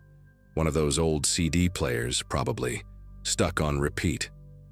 I moved through the hallway slowly, past the stairs and the living room entrance, and when I turned the corner into the kitchen, I stopped dead. The table was set for breakfast. Not just set, but arranged like she was expecting company. 2 plates, 2 coffee mugs, 2 cloth napkins folded into triangles. There was a plate of cinnamon rolls in the center, the kind from the bakery on Lexington Avenue, still in their cardboard container. One of the mugs had coffee in it, and when I touched the ceramic, it was barely warm, like someone had poured it maybe 30 minutes ago and then just left. The other mug was empty and clean. On the counter, the coffee maker was still on, the pot half full, the burner light glowing red. I turned it off without thinking, some automatic response to seeing something left running. That's when I noticed the CD player on top of the refrigerator, one of those old boombox things from the 90s. The same 3 songs were cycling over and over, and the volume knob was turned all the way to the right. I reached up and turned it off, and the silence that followed was somehow worse than the noise. I could hear the refrigerator humming, the clock on the wall ticking, my own breathing. I called out again, louder this time. "Beverly, are you here?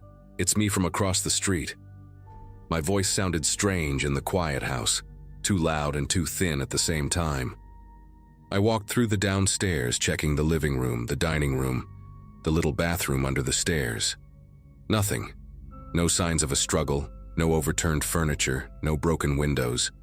Everything was neat and in its place, except Beverly was gone and her door had been open, and her coffee was getting cold on the kitchen table. I went upstairs, my heart hammering now, half expecting to find her collapsed in the bathroom or worse. But the bedroom was empty. The bed made with military precision. The bathroom was spotless. I even checked the closets, feeling ridiculous and terrified at the same time. By the time I got back downstairs, I knew I needed to call someone. I pulled out my phone and dialed 911. And when the dispatcher answered, I tried to explain the situation without sounding insane. My neighbor's door is open and she's not home and something feels really wrong. The woman on the other end was calm, asking me questions in that practiced way they do. Had I been inside? Yes. Had I seen any signs of forced entry? No. Was the neighbor elderly? Yes, 79. Could she have gone to stay with family? Maybe. But her car was still in the driveway. I checked through the kitchen window that looked out to the detached garage, and her old Buick was sitting right there behind the glass door. The dispatcher told me to wait outside and that officers were on their way. I went back out to the porch and stood there under those blazing Christmas lights, watching the empty street and trying to make sense of what I'd seen. That breakfast table kept replaying in my mind. 2 plates. Why 2 plates? The police showed up maybe 15 minutes later. 2 cruisers rolling down the street with their lights off so they wouldn't wake the whole neighborhood. 4 officers total, and I recognized one of them from the hardware store. A guy named Jeff something who always bought the same brand of work gloves. I explained everything again while they walked through the house with flashlights, even though all the lights were on. They were in there for maybe 20 minutes, and when they came out, the older one, a sergeant with gray hair and a thick mustache, asked me when I'd last seen Beverly. I told him yesterday afternoon, around 4, when she was bringing in groceries. He wrote that down in a little notebook. Then he asked if I knew anything about her having visitors lately, or if she'd mentioned going anywhere. I said no, that we didn't talk much beyond hello and small talk about the weather. That's when the younger officer, a woman with her hair pulled back tight, mentioned something that made my chest tighten. She said a couple of neighbors had reported seeing Beverly arguing with someone in her driveway 2 days ago, on December 23rd. A man. They didn't know who. The sergeant asked me to stick around in case they had more questions, so I sat on my porch across the street while they made calls and took photos, and did whatever else police do at a potential crime scene. More cars showed up as the sun started rising, unmarked ones this time. Detectives, I assumed. By 7 in the morning, Half the street was awake and standing in their yards in bathrobes trying to figure out what was happening. I saw Janet Carmichael from 3 houses down talking to one of the officers, pointing at Beverly's house and gesturing with her hands. The officer was writing everything down. Around 8, one of the detectives, a tired-looking guy in his 50s wearing a wrinkled dress shirt, came over and asked if he could talk to me inside my house. We sat at my kitchen table and he introduced himself as Detective Marsh. He asked the same questions the first officers had, but more detailed this time. Did Beverly have family? I didn't know. Did she seem depressed or confused lately? Not that I noticed. Had I ever seen anyone visiting her regularly? Just the lawn guy in summer and someone who looked like a nephew maybe once or twice. Then Marsh asked me about the man in the driveway. I told him I hadn't seen anything, that I worked until 6 most days and must have missed it. He nodded and flipped through his notebook, and that's when he told me something that made everything click into a horrible kind of sense. The man Beverly had been arguing with was identified by 3 separate neighbors. His name was Colin Pritchard, and he was basically Barrington Falls royalty. Owned the largest construction company in the county, donated to every charity event, coached Little League for 15 years, the kind of guy who everyone called a pillar of the community. He and Beverly had some kind of dispute over a property line issue going back 6 months. His company was building a new subdivision on the land behind Beverly's house, and she'd been fighting the zoning permits, claiming the construction was encroaching on her lot and destroying the old oak trees she'd planted with her husband decades ago. Marsh said the argument 2 days ago had gotten heated enough that someone almost called the cops, but Beverly had waved them off and gone back inside. Pritchard had driven away angry, according to witnesses. I sat there processing this while Marsh watched me carefully. He asked if I'd ever had any interactions with Pritchard, and I said no, that I'd seen him around town but never spoke to him. Marsh thanked me and left, and I spent the rest of Christmas Day watching police cars come and go from my window. They brought in search dogs around noon. I watched them work through Beverly's yard and the wooded area behind her property, their handlers walking them in careful grids. The dogs hit on something near the tree line, and suddenly there were more officers back there, marking off areas with yellow tape. My phone rang around 3 in the afternoon. It was my sister asking if I was okay, saying she'd seen something on Facebook about a missing woman in Barrington Falls. I told her I was fine, and that I'd call her later. I couldn't stop thinking about those 2 plates on the table. Had Beverly been expecting Pritchard? Had he come back on Christmas Eve to talk things through, and something had gone wrong? The truth came out piece by piece over the next week, and it was worse than I'd imagined, but also exactly what you'd expect from a small town covering for one of their own until they couldn't anymore. The dogs had found Beverly's scarf in the woods, along with disturbed soil that led cadaver dogs to a shallow grave 30 yards into the tree line behind her property. They found her body on December 27th. The medical examiner determined she'd been killed by blunt force trauma to the head, likely in her own driveway before being dragged into the woods. Pritchard's story fell apart within 48 hours.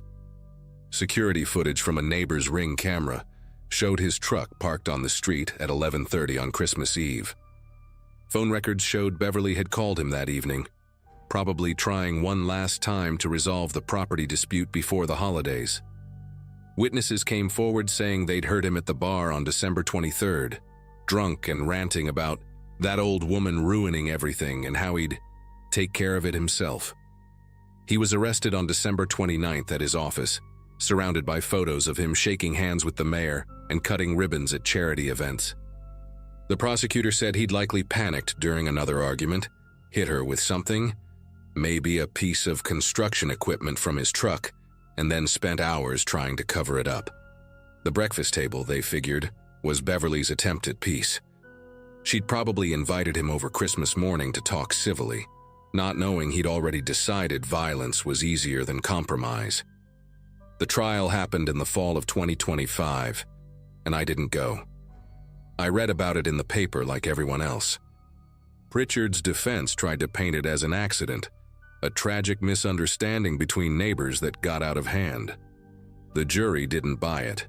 He got 25 years to life, and the judge made a point of saying that no amount of money or community standing puts someone above the law. The local paper ran editorials about how Barrington Falls needed to take a hard look at who it chose to trust and elevate. But you know how these things go. 6 months later, people were already talking about Pritchard's son taking over the construction company and how the family had been through enough. Someone started a fundraiser for his legal appeals. That's small towns for you. Forgiveness comes easier for some than others, especially when they've got the right last name and enough people who owe them favors. I still live across the street from Beverly's house. Her nephew sold it in the spring, and a young couple with 2 kids moved in by summer. They repainted it gray and took down all the old Christmas decorations, replaced them with those white icicle lights that look cold and modern. I haven't told them what happened there. They seem happy, and maybe that's enough. But every Christmas when I see lights on houses in the neighborhood, I think about Beverly and those multicolored bulbs blazing at 3 in the morning and that music looping endlessly in her empty kitchen. I think about how she'd spent all that time trying to save those oak trees her husband planted, trying to protect something that mattered to her, and how someone decided his convenience was worth more than her life. The property dispute got resolved after she died, of course. The construction company got their permits, the subdivision went up, and the oak trees came down. Drive past there now and you'd never know they existed. That's the part that gets me the most. She died over trees that don't even cast shadows anymore, killed by a man everyone thought was a good guy, right up until the moment they couldn't pretend anymore. I don't wave at neighbors as much as I used to. I keep my head down and my door locked, and I pay attention when someone's routine changes. Because that's the thing about small towns where everyone knows everyone. Sometimes the monsters are the ones cutting ribbons at charity events and coaching your kids, and nobody wants to see it until it's too late.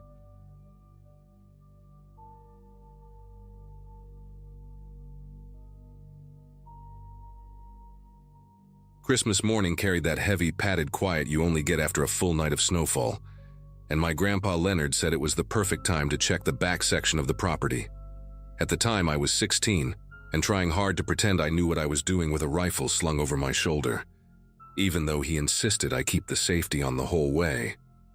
Our family owned a stretch of forested land behind the old cabin, a place we mainly used for hunting and cutting firewood, and it always felt isolated in a peaceful, predictable way.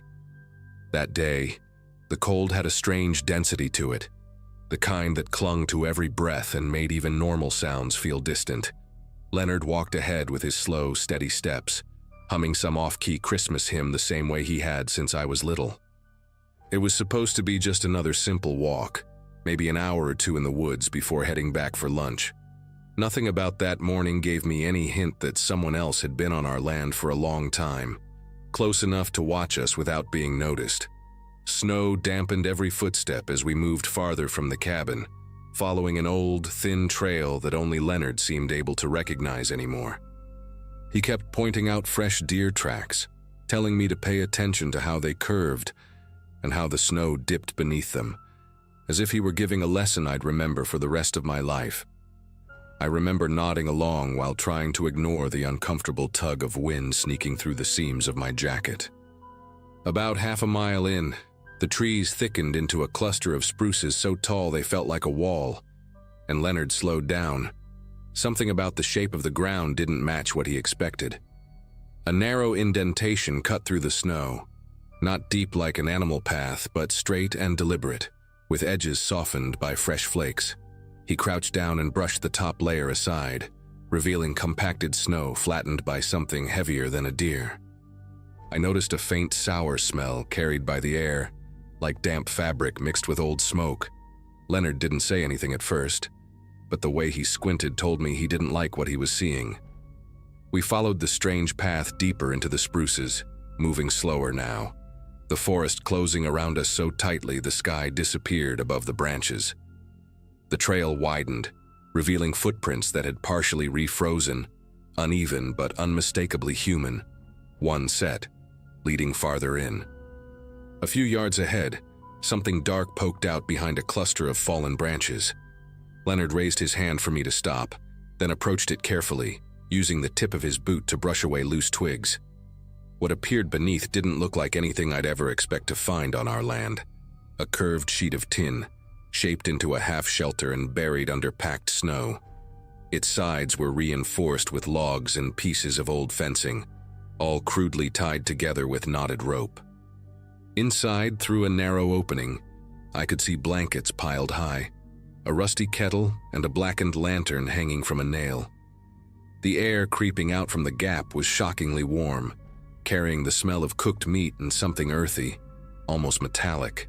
It didn't register right away that this wasn't abandoned. Everything looked recently used, almost tended to. Before either of us could make sense of it, a crunch echoed from behind the shelter, like someone stepping on a thick layer of ice. Leonard's entire posture changed. He straightened slowly, eyes darting along the tree line as if he already knew what was coming. A shadow shifted between the spruces about 30 yards away, tall and rigid, too deliberate to be wildlife. I caught only a fraction of the figure, a dark coat, a hood lined with frost, and the briefest glint of something reflective near the person's hand. Whoever it was had been there long enough to realize we'd uncovered the hide. Leonard didn't raise his voice or panic. Instead, he leaned toward me and whispered, barely audible, telling me we needed to walk back the way we came without running. My chest tightened as I caught another glimpse of movement, this time closer, edging around the trees with slow, calculated steps. The person wasn't yelling or threatening us. They were just watching, following the line of the shelter as if gauging how much we'd seen. Leonard tapped my arm lightly, guiding me backward, and the weight of the forest suddenly felt different, thicker, like the woods themselves had started paying attention. Leonard kept his voice low as we moved, telling me to keep my eyes forward and not look back, even though every instinct in me wanted to pinpoint exactly where the stranger was. The forest seemed to absorb the small sounds we made, almost muting them, but every few steps I caught the faint crack of branches behind us, measured, patient, like the stranger wasn't trying to hide anymore. Leonard's hand hovered near my shoulder, steady but tense, guiding me along the narrow path we'd taken earlier. The cold seeped deeper into the air, mixing with the heavy scent that drifted from the hide, something like wet canvas and stale smoke. I kept imagining that whoever lived out here had watched us for weeks, maybe months, studying our routines from this hidden shelter. When we reached a bend where the trees thinned for a moment, Leonard subtly angled his head toward me as if to say, "Almost there." But the look in his eyes said he didn't believe it. A few minutes later, the path dipped downhill, and the snow grew uneven, dotted with chunks of ice that hadn't been there on our way in. Leonard slowed down again, scanning the tree line with quick, darting glances. The stranger was still out of view, but the woods carried a new kind of quiet. Sharp, expectant. I heard a sound off to our right, low and dragging, like something being pulled through the snow. Leonard shifted his stance as if shielding me without making it obvious, and nudged me forward with a gentle pressure. We stepped carefully over a fallen log, and that's when I spotted something half buried beside it, a strip of red fabric frozen stiff, attached to a zipper.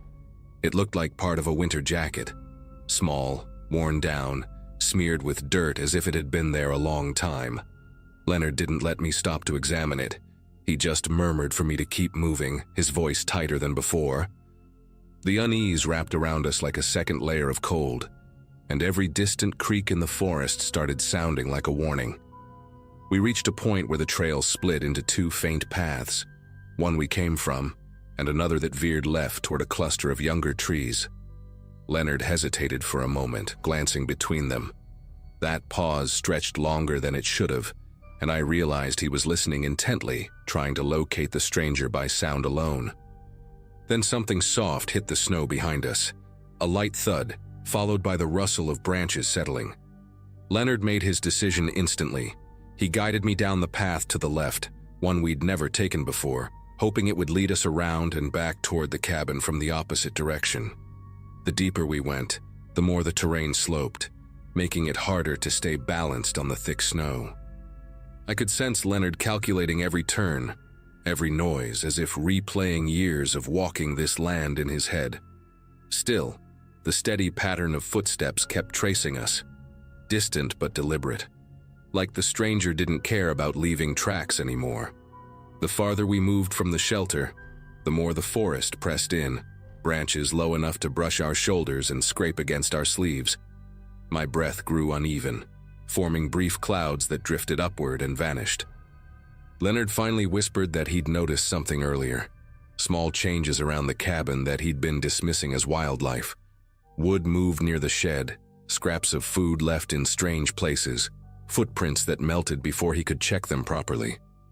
He hadn't wanted to worry anyone on Christmas, but now everything fit together too cleanly.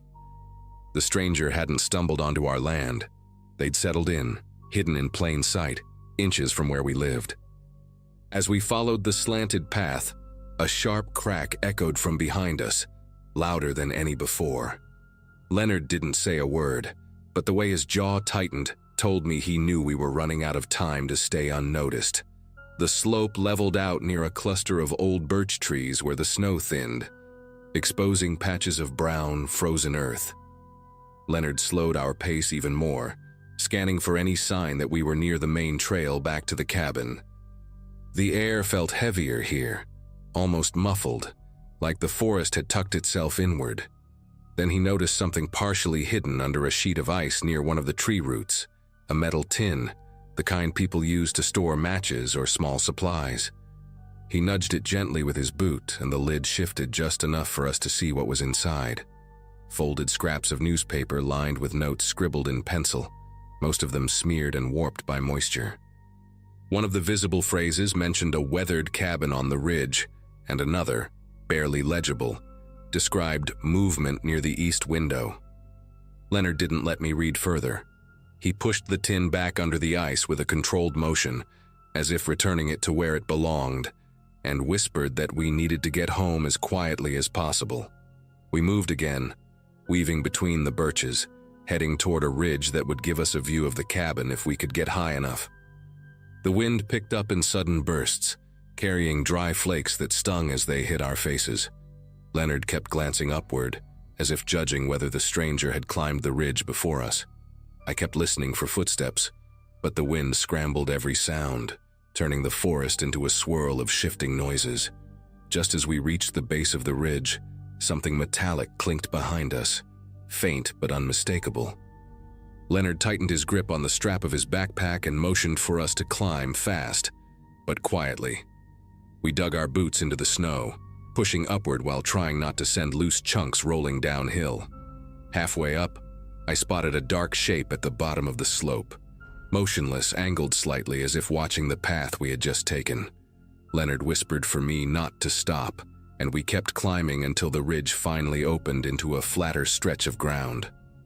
From the top, the cabin was visible through a patch of thinner trees, its chimney releasing a thin ribbon of smoke. Seeing it should have made me feel safer, but the distance between us and it felt larger than ever, as if every inch of the forest between was waiting for the stranger's next move. Leonard crouched low, checking the tree line below for any sign of the figure. After a moment, he leaned closer and murmured that running the rest of the way might draw too much attention. But walking gave the stranger time to intercept us. Neither option felt right. The wind dipped for a moment, and in that brief silence we heard a new sound, a soft, steady tapping coming from behind a stand of pines farther down the ridge. Not loud, not hurried, just an eerie, rhythmic knock, like someone using a stick against a tree trunk. Leonard's jaw tightened again, and he motioned for us to move toward the right side of the ridge, where the trees were denser and the ground sloped gently enough to descend without sliding. We slipped into the thicker cover, branches brushing against our arms and coats, the smell of pine sharp in the cold air. Leonard whispered that the tapping was intentional, a way of alerting us or guiding us. Either idea made my chest tighten. We moved downhill in slow steps, trying to keep our silhouettes hidden among the trees. Every few yards, another faint knock echoed from a different direction, as if the stranger was circling, pushing us away from certain areas. By the time we reached the lower stretch of the hill, the sound had stopped entirely, replaced by the soft whisper of snow drifting from branches overhead. The cabin was only a short walk away now, Leonard turned to me, his expression calm but intensely focused, and told me that as soon as we reached the open field behind the shed, we would make a straight dash for the back door and lock everything behind us. Before he could say more, a dark figure stepped briefly into view between two distant rows of trees, just long enough for us to know the stranger wasn't finished with us yet. Leonard barely gave me time to process the sight before he tapped my arm and guided me forward, keeping our pace slow until we reached the edge of the trees. The snow in the open field looked untouched, smooth, pale, and almost too perfect. He paused for a breath, scanning the woods behind us as if trying to calculate how far the stranger might be. Then he leaned in close and murmured that once we stepped into the field, there'd be no cover and no room to hesitate. My pulse thudded in my ears, loud enough that it felt like it might give us away. He counted under his breath, just a short, steady rhythm, and on the last beat, we broke from the tree line. The cold air hit harder without the forest blocking the wind, and every step felt agonizingly loud, crunching through the crusted snow. I didn't dare look back, but I could sense movement at the edge of the woods, like a shadow shifting against darker shadows. We were halfway across the field when a sharp crack echoed from the tree line behind us, louder than anything we'd heard all morning. Leonard reached back, lightly touched my elbow, and told me to keep going no matter what. The cabin grew clearer with each step. The faded boards, the small wreath Grandma had hung on the door, the old sled propped beside the porch. For a moment, the sight almost grounded me, but the sound of sprinting footsteps behind us shattered any thought of safety. Leonard didn't turn around. He just urged me forward, pushing through the final stretch of snow. When we reached the back steps, he swung the door open, practically pulling me inside before shutting it with a force that rattled the window panes. The lock clicked into place, followed by the heavy slide of the wooden bar he rarely used. Outside, the footsteps slowed, then stopped altogether, settling into a silence that felt unreal. Inside the cabin, everything looked exactly as it had that morning. The tree light still glowing, the scent of cinnamon lingering in the air, but the warmth that usually made the space feel alive now felt thin and uncertain. Leonard motioned for me to stay away from the windows while he grabbed the old radio to call a neighbor who helped with security on larger properties. As he spoke in low, clipped words, I moved closer to the wall, listening for any sign that the stranger was still nearby. Minutes passed with no sound, no footsteps, no tapping, nothing. When the neighbor finally arrived, he circled the property with Leonard while I watched anxiously from the living room. They returned after a long stretch, both carrying that stiff, serious look adults get when they can't make sense of something. The only tracks they found were our own. No sign of the stranger, no trace of the hide, not even the path we followed earlier.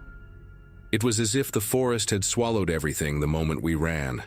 For weeks after that day, Leonard kept a closer eye on the property, checking the far corners of the land before sunrise and again at dusk. Nothing unusual ever turned up. No new footprints, no tapping, no makeshift shelter hidden beneath the spruce trees. Eventually, life settled back into its normal rhythm, but every Christmas morning I still catch myself glancing toward the tree line, half expecting to see a figure standing between the branches, waiting. Leonard has his own way of coping. He keeps the wooden bar across the back door year-round now, even in the summer. We never talked much about what we saw or the person who watched us from the woods. But every so often, when the air gets cold enough and the forest quiets just a little too deeply, I remember the hidden tin, the notes about our cabin, and the calm, measured way the stranger followed us. And even though nothing ever happened after that day, I've never shaken the feeling that he left because he chose to, not because he was gone for good.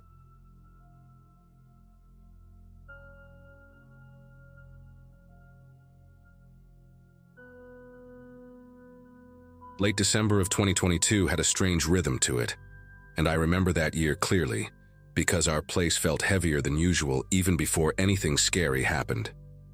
My name is Elliot, and at the time I was juggling odd jobs around the property while my wife, Marianne, handled most of the holiday planning. We lived far from town, on a stretch of land bordered by woods on one side and an old cemetery on the other. A cemetery so small and forgotten that even locals barely mentioned it. Our closest neighbor lived a 15-minute drive away, so the quiet was something we'd grown used to. That Christmas Eve started like any other.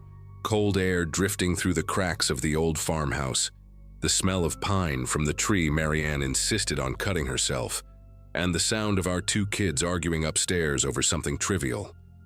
Nothing in that morning hinted that by nightfall I'd question whether we were really safe out there.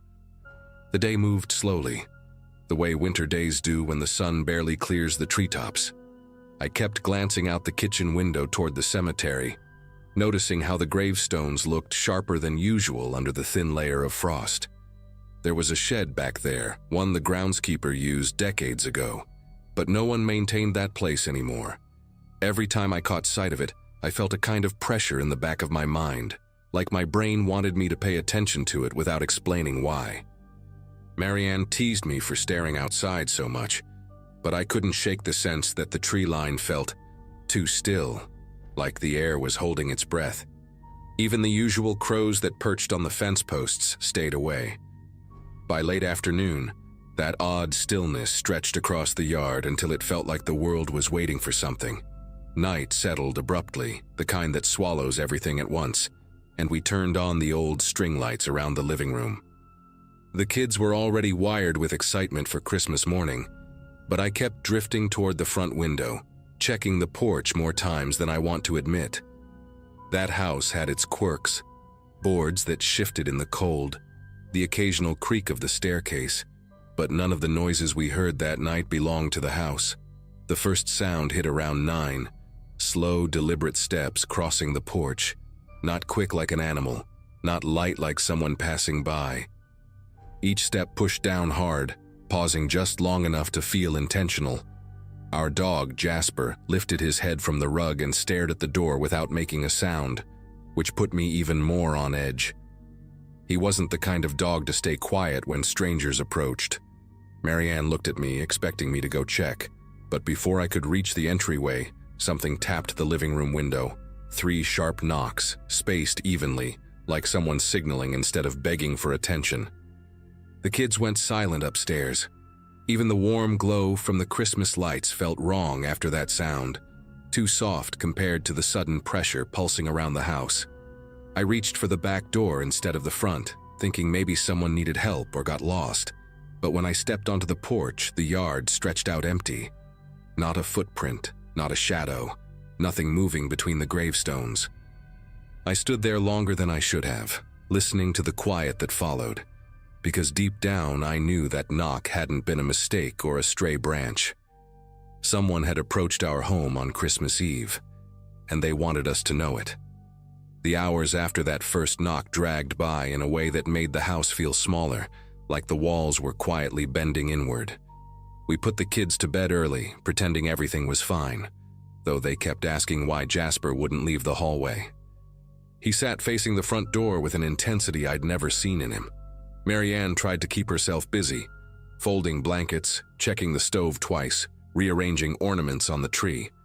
But every few minutes she'd glance toward the windows as if expecting another tap. Around midnight, just when we started thinking maybe the intruder had moved on, a heavy thud hit the roof hard enough to shake dust from the ceiling beams. Another came right after, longer, like something, or someone, dragged a boot across the shingles. We didn't move or speak. Even Jasper pressed himself lower to the floor.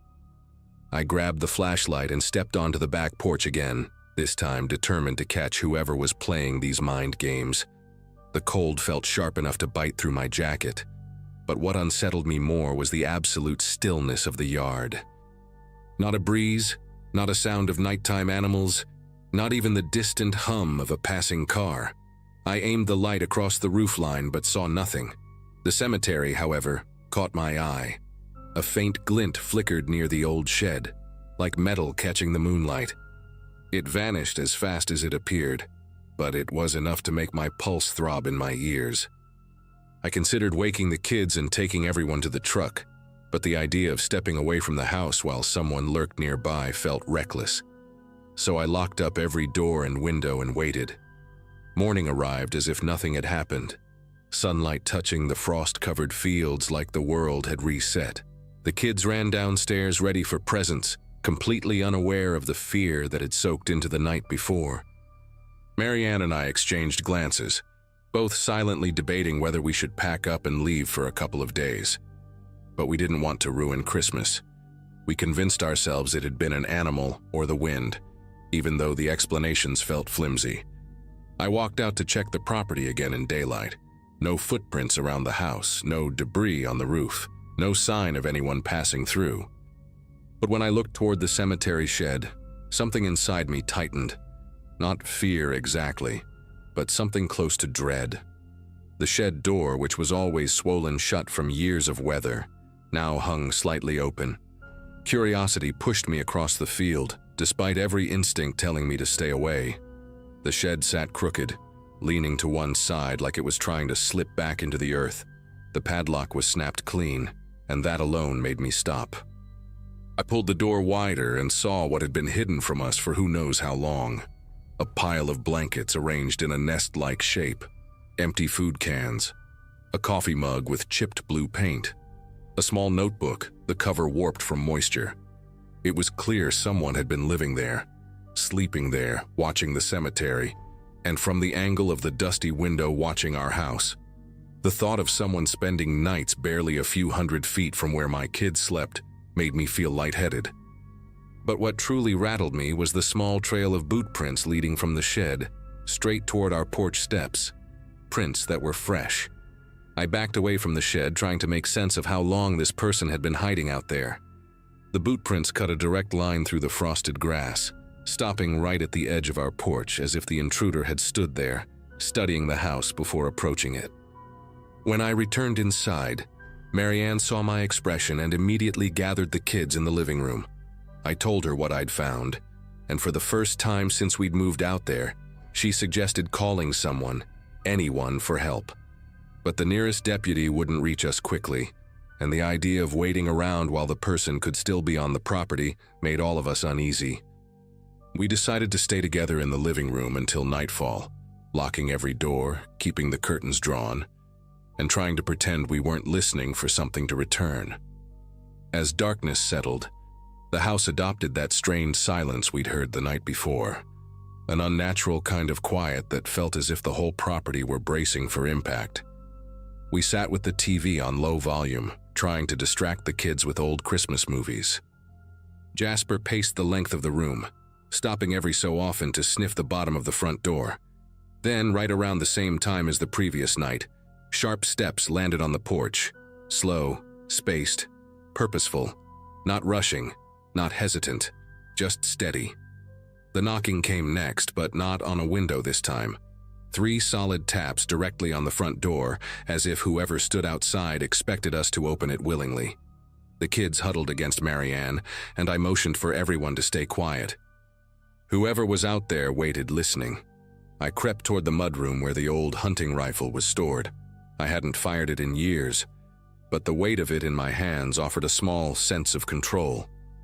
I moved carefully to the side window and angled myself enough to get a glimpse of the porch. That's when I finally saw him. A man stood facing the door, thin, wearing a heavy jacket that looked 2 sizes too big, and holding a lantern with a cracked glass pane. His face was partly hidden by a scarf pulled high on his cheeks, but his eyes were fixed on the house with an intensity that churned my thoughts. I didn't confront him. Instead, I shouted that I was armed and calling the authorities. The moment the words left my mouth, he broke into a frantic run, cutting across the yard toward the cemetery as if he knew the terrain better than we did. I chased him only far enough to ensure he was really leaving. By the time I reached the field, he'd vanished behind the shed. We packed up that same night and drove to Marianne's sister's house, refusing to spend another minute out there until someone checked the cemetery grounds. Deputies later found signs of long-term shelter, food wrappers, a sleeping bag, and footprints matching the ones on our porch, but no trace of the man himself. They suggested he was drifting through the area, using the abandoned shed whenever winter hit. We moved out the following spring. Even now, during quiet nights, I still replay those knocks in my head.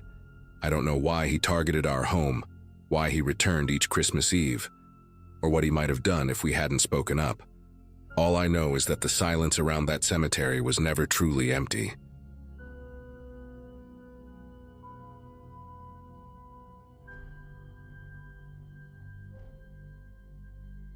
Most years, the holiday season used to be the only time our office felt remotely warm.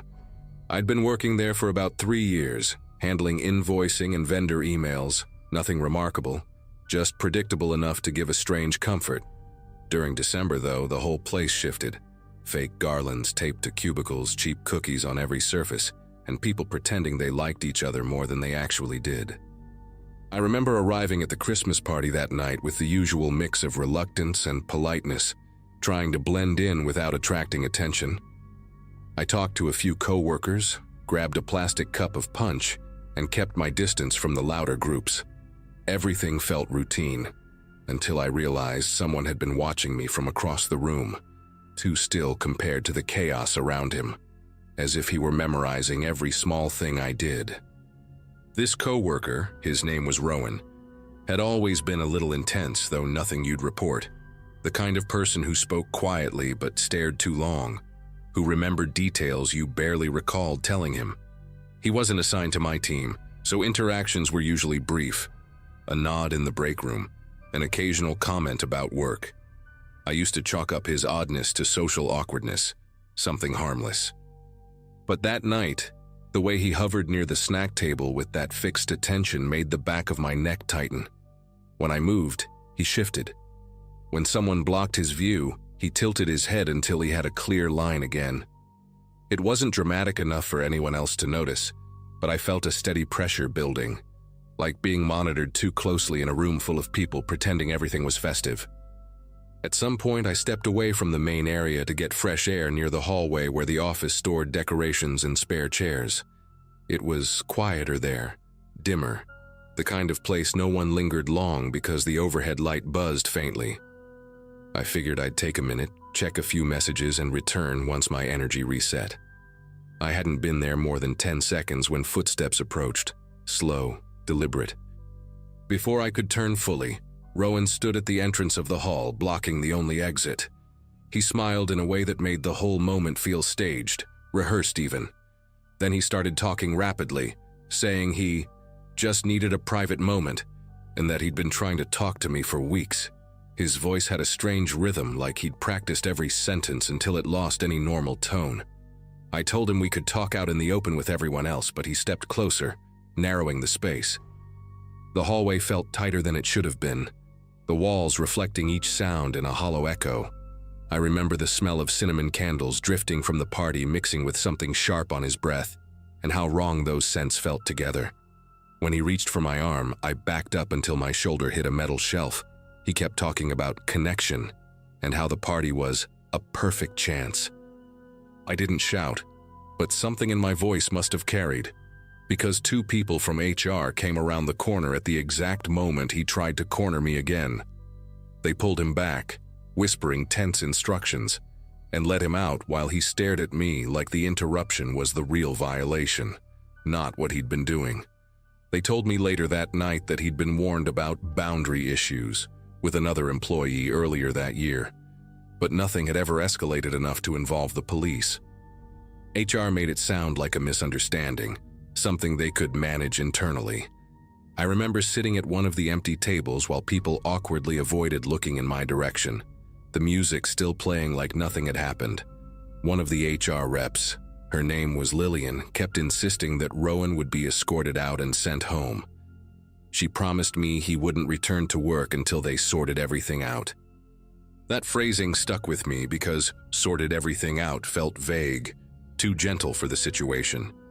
Later, I learned he'd resigned the very next morning, which was supposed to be reassuring. It didn't help much. The first few days after the party were quiet, almost dull in comparison. Work moved on, people pretended not to remember the scene, and I tried to convince myself that Rowan leaving the company meant the entire situation had ended. I even decorated my apartment a bit just to feel normal again. Small string lights on the mantle, a scented candle I barely burned, but I kept replaying the moment he blocked the hallway, the strange mix of determination and entitlement in his expression. At night, I'd catch myself double-checking the lock before bed, not because I expected anything to happen, but because my mind refused to let the memory settle. That tension stayed with me, a quiet current running under every routine task. 3 days after his resignation, I left for work early and noticed something tucked under the mat outside my apartment door. At first, I thought it was a flyer, or maybe a delivery note. It was a piece of lined notebook paper folded twice, the corners pressed sharply as if someone had taken their time with it. Inside, the handwriting leaned heavily to the left, small and compressed, the ink darker at certain points like the pen had been held too tightly. He wrote about the hallway, that moment, as if it had been a mutual understanding cut short by meddling people. He described watching me leave the office that night, following at a distance because he needed to be sure. I got home safely. I read the note 3 times, each pass making the words sink deeper until the fear turned from abstract to something solid. I called the police, of course. They came, took photos, and asked the usual questions. One of the officers suggested I might want to stay with a friend for a few nights just in case. Another mentioned that without a direct threat, there wasn't much they could legally do beyond filing a report. Their presence helped, but only while they were standing there. Once they left, the apartment felt too quiet, too exposed despite the locked windows. I kept thinking about how he'd known which door was mine, how long he'd been outside before slipping the note under the mat. That night, I slept on the couch with the TV on low volume, not because I expected to wake up to something terrible, but because silence made every small sound feel like it had a purpose behind it. 2 days later, another note appeared, this time on the inside of my building's front entrance, wedged between the metal frame and the glass. I hadn't seen anyone outside when I left for work, but the paper was dry despite the light rain that morning, which meant he'd likely placed it early, maybe before sunrise. This one was longer, written in the same tight handwriting, but the tone shifted. He wrote about leaving the company as if it had been a sacrifice he made for our future interactions, a phrase that made my chest tighten in a way I can still recall perfectly. He mentioned details about my commute that I'd never shared with him, like the small shortcut I took behind a row of townhouses to avoid traffic. He wrote that he'd walked the same path, wanting to understand the rhythm of my mornings. Reading that line made the hallway outside my apartment feel unnaturally still, like the building itself was waiting for my next move. I gave that note to the police as well. They took it more seriously than the first one, especially when I explained that Rowan had never known where I lived. One of the officers recommended adding a security camera, and I did it that same afternoon. The installation guy chatted while he worked, joking about holiday deliveries and porch pirates, totally unaware of how badly I needed the distraction. When the camera finally clicked on, showing the feed on my phone, I felt a fragile sense of control return, thin, but better than nothing. That night, I watched the live feed more than I watched the actual TV. Every passing car made my nerves tense, but the camera stayed fixed on the same empty patch of concrete outside my door, offering a kind of uneasy reassurance. The final note showed up 4 days later, and it wasn't left outside. I found it inside my mailbox, mixed in with store coupons and a utility bill. The envelope wasn't sealed, just folded at the flap.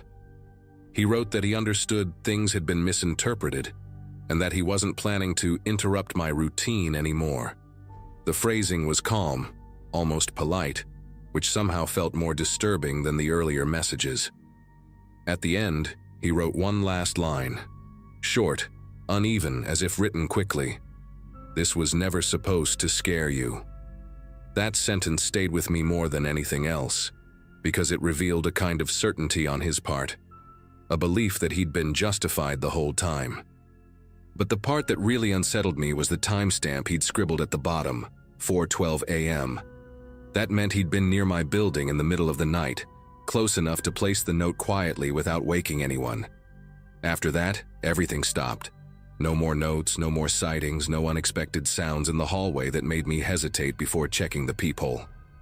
The police increased patrols near my street for a week, and the camera never picked up anyone matching his description. Weeks passed without incident, then months. Life slowly rearranged itself into something that resembled normal. But I still think about those notes, especially the last one. People assume the worst part is the fear you feel in the moment, but it's not. It's realizing how easily someone can step into your life, how quietly they can observe, and how their disappearance leaves a different kind of silence behind, one that never quite feels honest. Even now, every December, I catch myself checking the hallway before unlocking my door, half expecting another folded piece of paper waiting for me.